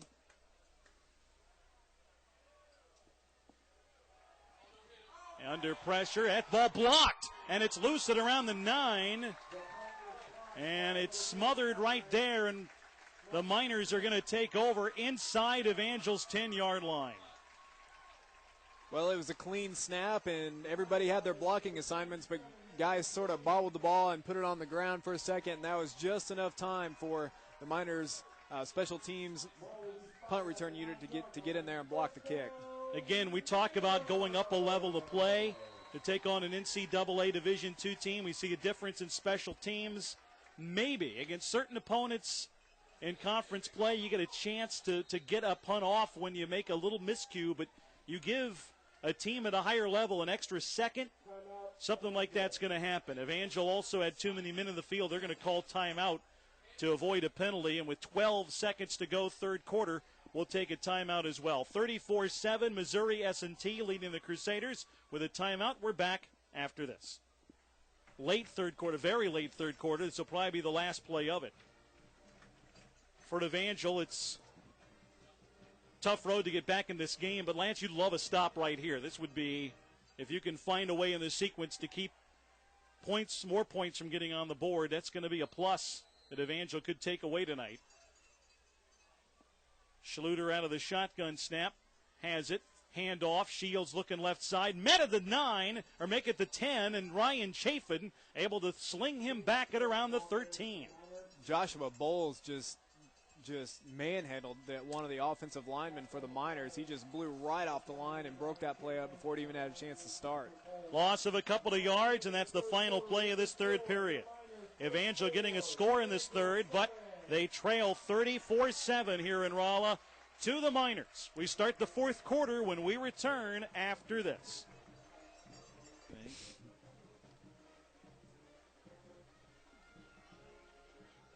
Start the 4th quarter in Rolla, the Miners deep in Evangel territory, and a 2nd down and goal from the 11 here. Jason Schluter out of the shotgun on a 2nd down play. 2nd and goal from the 11. Handoff up the middle. Shields has a hole, but then stuck hard at around the 8 or 9. Nathan Thomas came up, applied a hit along with one other Crusader that plugged that hole, a gain of 3, but it's going to be 3rd and around 8 or 9, 3rd and goal from around the 8 or 9. This Evangel defense is continuing to shine here in the 2nd half. The run was killing them in the 1st half, and this 2nd half, well, first of all, they've only allowed 7 points here in the 2nd half, but also really S&T hasn't been able to get anything going of significance, not nearly like they did in the 1st half. Schluter out of the shotgun, back to pass, under some pressure, dumps it off, complete to the 5, to the far side, and taken down shy of the goal line around the 2. That complete to Kreider, I believe. Shy of the goal line, it's going to be 4th down and goal to go from around the 2-yard line, a gain of 6. Yeah, they like to run Kreider on that shallow drag route right over there in the middle, and that's a good play to run towards the goal line because there's not a whole lot of room to run anyway, so you want to run him shallow, but he's so quick and he's not that tall, so he's easy to lose track of going over the middle like that. They're going to go for it again. This is a little nuts. Evangel, let's see what they're looking at the play clock or looking to try to adjust the clock. But the Miners are going to go for it, at least it appeared to, on 4th down and goal from around the 1 or 2 yard line, leading 34-7. Could bring somebody out of the stands to make this. Field goal, that is. Schluter out of the shotgun. This is basically an extra point. You'd think that they'd at least want to work on their kicking game a little. He's going to throw toward the end zone as a man. It's caught for the touchdown. Exact same play we just talked about. David Kreider goes on a shallow drag route right over the middle. He's only about 3 yards off the line of scrimmage whenever he catches the ball, but that's all you need when you're down by the goal line. And not only that, but he's going so fast that by the time he catches it, he's already got his momentum going, and so even if he had to run longer, he would be able to. Sure if they were looking for the particular point spread to get done tonight or what, but on 4th and about 2, they go for it and get a touchdown to add to the lead, and now the point after coming up from Joe Drejos. Maybe they want to keep him fresh for the season or something, but he gets the extra points, and we know he can kick from that range. But that makes it a 41-7 lead for the Miners over to Evangel. And the scorekeeper thinks it's 46. Yeah, he tacked on 14 for them, or 15 or something. It's 41-7. That should be the score with 13:46 to go in the game. We're back to Rolla after this. 41-7, Missouri Science and Technology leading Evangel. Early 4th period. Evangel will get their hands on the football again. 3 TD passes now for Jason Schutler. And the kickoff coming.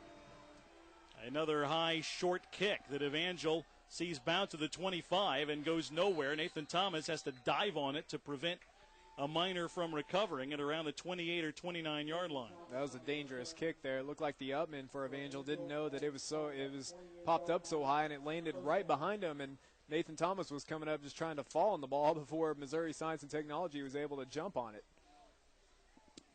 So 1st and 10 Crusaders at their own 29.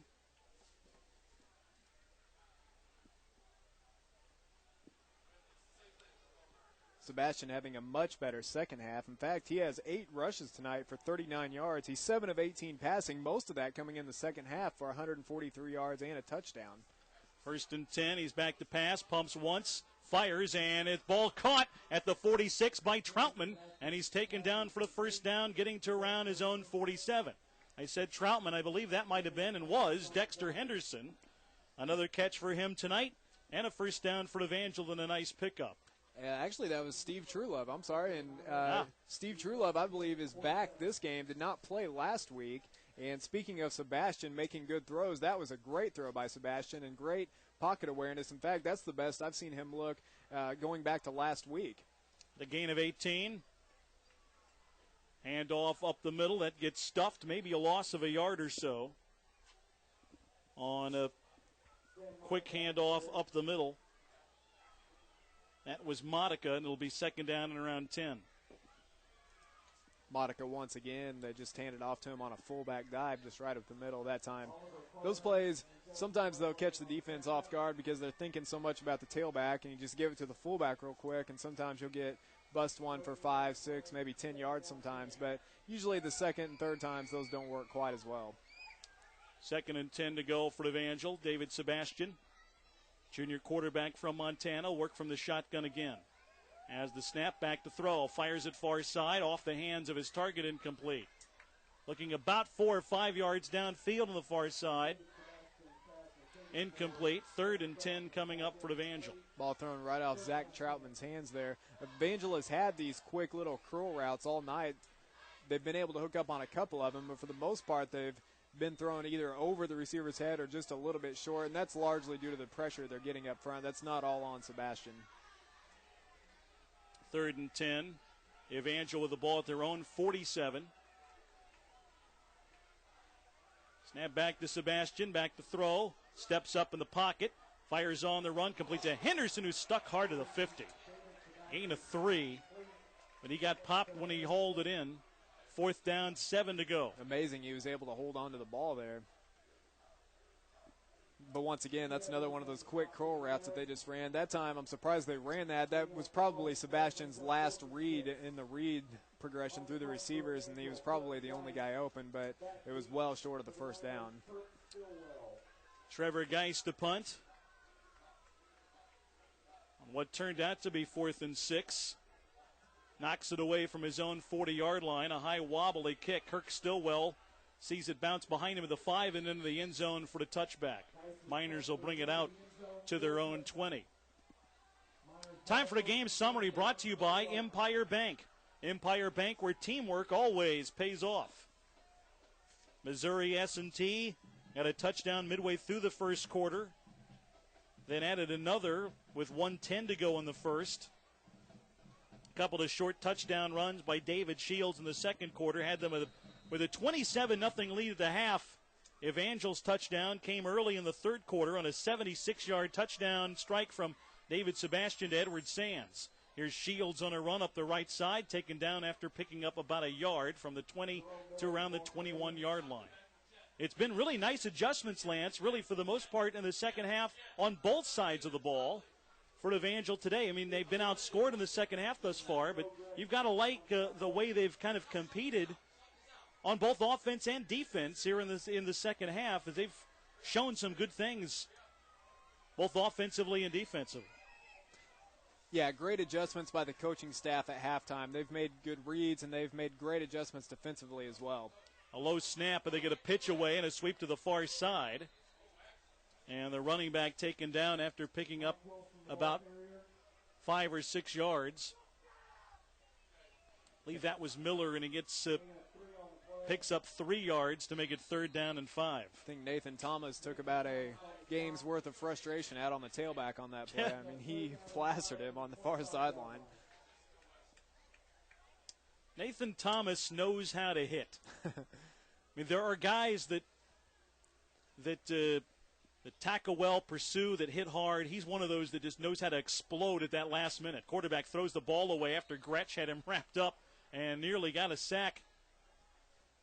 But he just dumped it off at an intended receiver's feet. Incomplete pass. It's 4th down and 5, and a quick 3 and out for the Miners, and they bring their punting unit on.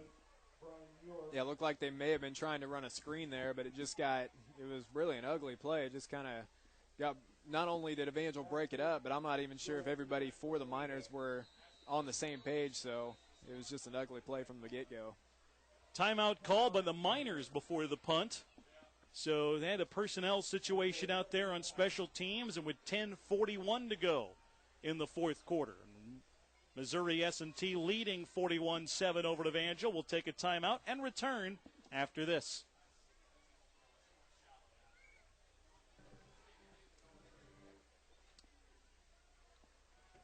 Back in Rolla, Ed Beach along with Lance Snow and our studio engineer John Miller. 41-7. Miners lead Evangel, and they are punting from their own 20-yard line, and a punt that will be fielded by Joel Stevens at his own 35 across the 40, far sideline at the 46, taken down and around the 47-yard line, and Evangel will have it right around midfield to start this drive. First time Joel Stevens, one of the better punt returners in the Heart of America Conference, first time he's had a chance to even have any room to return the punt. He tried one time, but it was a mistake. He should have called a fair catch, but that time it was a good job by him, and he got a little bit of room, but not too much on the play. Did about an 11-yard return on that punt. Evangel from their own 46. David Sebastian in at quarterback as Sam Modica to his left out of a shotgun formation. 2 wideouts to the right, 1 to the left. Sebastian fires a pass over the middle, complete to the 50, and taken shy of the first down to the Miners' 48. Stephen Truelove once again on that catch. Nice to see him back in action. We also saw in on that play a freshman, Nick Johnson, who, Ed, you and I talked about this before the game. He is a freshman, but we saw him in scrimmages before the season even started. He ran a large portion of the plays for Evangel on offense, and he looked really good, especially for a freshman wide receiver in a heavily senior and junior-dominated receiving corps. Yeah, when you see those guys cracking that first unit and their new faces, you kind of make note of that. He was one of those that did in the early scrimmages. Here's 2nd down and 3 for Evangel. Pass dumped off and off the hands of Modica, incomplete. It was slowly whistled dead. Modica was scrambling back to get the ball, but it was a forward pass. It's 3rd down and 3 now for Evangel. Yeah. Crusaders receiving corps, as you mentioned at the outset tonight, Lance, depleted by several injuries. Brenton Rogo last week. Ash Grove product and landed small early in camp. Mike Reiswick unavailable for another month. Contributing to some of Evangel's offensive woes are their receiving corps depletion. And then, of course, Sebastian, he's a very good quarterback, and you'd think what he could do if he did have his full complement of wide receivers. A pass fired over the middle that Henderson had for a moment but could not hang on. And it goes incomplete. 4th and 3 coming up for Evangel.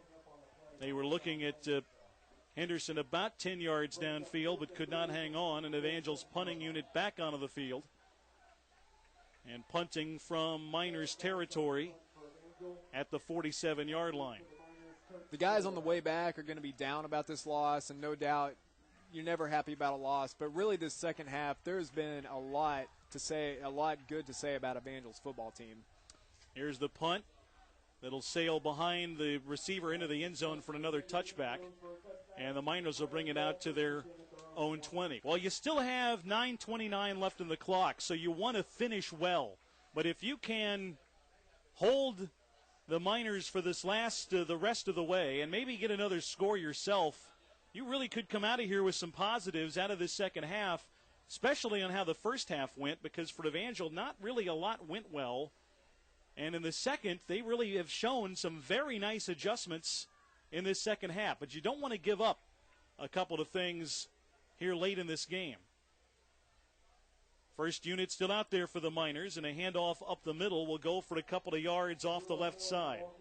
And I like what you said earlier about how it's been on both sides, too. And really it's been on special teams as well, aside from the miscue with the block punt. You know, of course, that's something you never want to have happen. But they've had some good returns, and they've just looked, even though they haven't busted very many big plays or done anything that spectacular, they've looked a lot more crisp and solid and just like a much more cohesive team here in the second half. For a 2-yard run by Miller. Some movement on the offensive line, at least according to the Evangel defensive line. Their fingers went pointing, and this will be an offensive penalty on Missouri S&T. A 5-yard procedure penalty will set up 2nd down and around 12 for the Miners. Yeah, if you can, but I still think, I'm sure the coaching staff wants this game closed out well. And yeah, you're right. They can't come out of this with some positives. And some other things that they're going to look at that really could be important for the rest of the season and how they adjust to teams like this. Handoff for Miller, right side, a big hole across the 20, across the 25, tackled at the 30, and it's going to depend on the spot for the first down. I think he's got it. It's going to be a gain of 12 and a first down for the Miners. Yeah, because they're going to see teams similar to this, maybe not as deep. They may not see teams quite as big up front the rest of the season, but, I mean, they're going to see teams that do have some quickness, and they're going to see some shades of this throughout the season. So this is just going to be, at very least, just a great experience for the team. You think of Lindenwood and Mid-America Nazarene with a lot of speed, and they like to spread out the field. Mid-America Nazarene in particular likes to spread the field and then use that running game really effectively. Low snap, but the quarterback corrals it, gets a handoff to Jerome Miller again, who squirms his way forward for a pickup of about a yard or so to his own 32-yard line. Gain of 1 or 2, called it a gain of 2, and 2nd and 8 coming up for the Miners. Miller now is quietly put together a 10-carry, 69-yard night. Yeah, he's carried the bulk of the load for the Miners here in the second half. They've taken Shields out for most of it and let Miller sort of take the reins as their workhorse here in the second half. 2nd down and 8 to go. Schluter out of the shotgun again. He'll hand the ball off again off a play right side. Drollmiller buried at the 34-yard line, a gain of about 1. And it's going to be 3rd and 7 for Missouri S&T. Joshua Bowles once again getting involved there, and he looked about like Nathan Thomas did a few series ago, where he just looked like he took about a game's worth of frustration out on the tailback with a hard hit. And that was all started by Bo Gretsch, who got upfield and disrupted the play, and Joshua Bowles came and cleaned it up.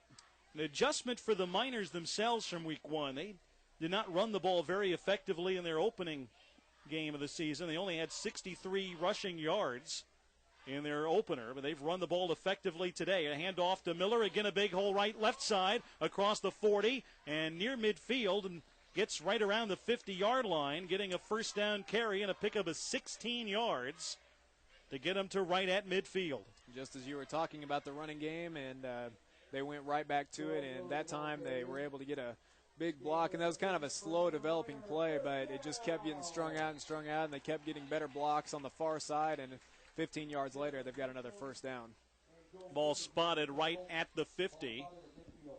Under 7 minutes to go in the game. It's a 41-7 lead for the Miners over at Evangel.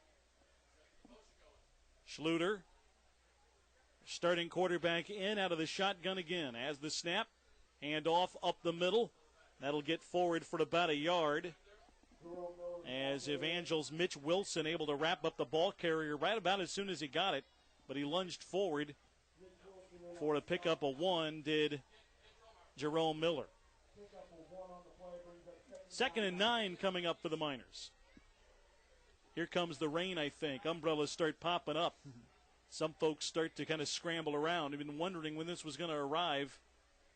You feel the wind picking up a little bit. Yeah. 2nd down, 9 to go. Snap back to the quarterback. He'll hand it off up the middle. Ball came loose, but Drollmeyer able to fall on it for a pickup of maybe about a yard or so. It's going to be 3rd and 8 or 3rd and 9. Fun, yeah, whenever you're going good, those fumbles seem to pop right back up into your lap. It's going to be an injury timeout here. That was a gain of 1. There's an injured Miner, one of their linemen, on his back right around where the line of scrimmage is. That'll cause for a delay here with 5:49 remaining in the game. A reminder, we're on the air next week at 5:45 Central Time as Evangel takes on Central Methodist in Fayette. Pre-game at 5:45, kickoff at 6 as Evangel returns to conference play to take on the Central Methodist Eagles. Crusaders are back at home a week after that. September 27th, they'll play host to Missouri Valley, a team a year ago in the national semifinals. Came oh so close to getting to the national title game. Had a lead late before a last second drive, really, by Sioux Falls. Got them into the title game against Carroll, Montana. But Missouri Valley, who did not even win the conference last year, it made the playoffs with an 8-2 league record, then got hot in the postseason, got all the way to the national semis for the 2nd straight season, and almost pulled off a Final Four win. That's Evangel's next home game against the Missouri Valley Vikings. 2 weeks from tonight, a 6 o'clock start at JFK Stadium. 3rd down, 7 to go for Missouri S&T. Clock moving again with 5:35 to go in regulation. A 41-7 lead for the Miners. Hand off again. Drollmeyer up the middle. Hole opened up, then closed at the 45 of Evangel. A pickup of about 2 or 3. It's like the Miners are just content to run this clock out. The clock is their friend at the moment. I mean, up 41-7, and looks like it'll be 4th down now and about 5, so they'll bring on the punting unit. Evangel will get the ball back here with nearing the 5-minute mark of regulation. Brian Mueller to punt it. St. Louis native. Knock it away to Joel Stevens from Fruitland, Idaho. Angel getting a couple of late additions onto the field here. And here comes the punt from Mueller. Had a guy in his face but got it away. angling to the far side, bounces at the 10, takes a forward roll, and the Miners are going to dive on it. And they're going to down that thing, or did it get into the end zone? They had it. I thought they were going to have that pin deep, but they let that ball get away, and Evangel, I think, is going to bring it out to the 20. That's a touchback. Looked like two guys were right there, but couldn't quite get it pinned, and Evangel will have it at their own 20 to start this drive. They really should have been pinned down at the 1 yard line, but you're right, they sort of just let it slip through their hands, and now it's going to be a touchback. If there was any rain, it is stopped for the moment. Evangel will come to the line. 4:37 to go in the game. David Sebastian working from the shotgun.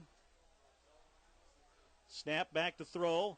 Pumps once and wrapped up and taken down and sacked at around the 12-yard line.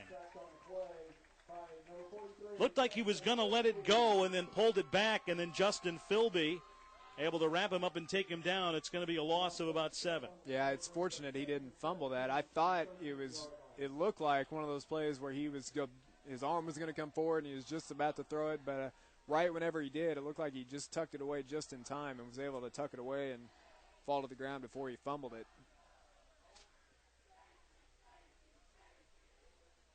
4 minutes to go in regulation. Second down, about 17. Sebastian out of the shotgun, back to throw. Dumps it off, completes to his fullback at the 15. Kyle Young, a sophomore from Bentonville, Arkansas, battling his way almost to the original line of scrimmage. But a pickup of about 6 will set up third down and 12. Looking forward to that Central Methodist game next week. They got knocked off by William Jewell today, but it'll be interesting to see how Evangel responds after playing a team this good this week to come back and play in their own conference against a team that got knocked off by a team that Evangel beat. Third down, 12 to go. Sebastian out of the shotgun, waiting. Now the pocket collapses. He escapes a tackle, but then goes down to the 16. A loss of about 2 on the play. And it's going to set up 4th and long. Well, the Eagles of Central Methodist started the season with a stunning win over Graceland, 20-3. That got everybody's eyebrows raised a bit. William Jewell defeats them in Liberty this afternoon, 24-13. Here's Geist to punt. Knocks it away from his own 5-yard line. Kirk Stillwell runs up, calls, and makes a fair catch at his own 45. Joel Stevens had to exercise a little self-restraint there. He was coming hard right at him, and right at the last second he was able to pull off right whenever it gives. Kind of a late fair catch call there, but Joel Stevens saw it just in time and avoided the penalty. Heart of America Conference this afternoon. Mid-American Nazarene is off to a 2-0 start. They won at Benedictine 26-23. 2 big wins to start the year from them. They knock off Lindenwood last week and get Benedictine on the road this week. A 3-point win over the Ravens. Hand off right side. Jerome Miller escapes a man in the backfield and gets forward across the 50 to the Evangel 48 and a gain of about 7 or 8 yards. That was a great run right there by Michael Wilson. Yep, I said Miller. Actually, it was Michael Wilson. Looks like they've just got a string of running backs they can bring in. In fact, Michael Wilson is a freshman redshirt for the Miners, and he looked about like Jerome Miller and David Shields. Just a little bit smaller, as you would expect from a freshman. Second down, 2 to go. A new quarterback in for the Miners as well. Handoff right up the middle. Wilson again battling forward across the Evangel 45 to the 44. A first down pickup on a gain of around 5. New quarterback is in. I believe that was Dustin Prater, sophomore from St. Clair. So the second unit in, and you expect them to kind of go hard because they get an opportunity for some playing time. Yeah, this is a fun time for them. Get some live game action. They're always getting beat up in practice, but now they get to beat up on somebody else. 90 seconds to go in regulation. First and 10 for the Miners at the Evangel 44. Hand off again, Wilson left side as blockers, gets across the 40, and then taken down from behind shy of the first down at around the 37 or 38. And he is just lightning quick. Every one of their tailbacks tonight have just been some of the quicker runners I've seen. You get a chance to see their depth here. And again, as we talked about, you go up to NCAA Division II. Around 10 or 11 more scholarships available at this level than at Evangels, and you see that come into play with the depth. Not so much and across the board the quality of athletes, although that's true especially at the higher levels of NCAA Division II, but certainly they've got more of them. Hand off again, Wilson up the middle, met hard at around the 35-yard line and taken down shy of the first down, only a pickup of about a yard or so. Really where you see a lot, I mean, you see a lot of difference at different spots, but you can just tell the difference in the trenches, at the offensive and defensive line. Sometimes at the lower levels, sometimes it's just whoever you can put there. You put a big guy, and but then when you get into the NCAA levels, you can really get people who are a little more skilled and a little bit better at their position, and they're just not taking up so much space. Now inside the play clock, the Miners can let the clock expire, and they don't need to run off another play. And this game is just a few seconds away from officially being over. Miners win it on their home opener. They get their first win of the season. And in a non-conference loss, Evangel will fall to 1-1 overall as they fall to the Missouri Science and Technology here in Rolla. Your final score, the Miners 41, Evangel 7. Stick around.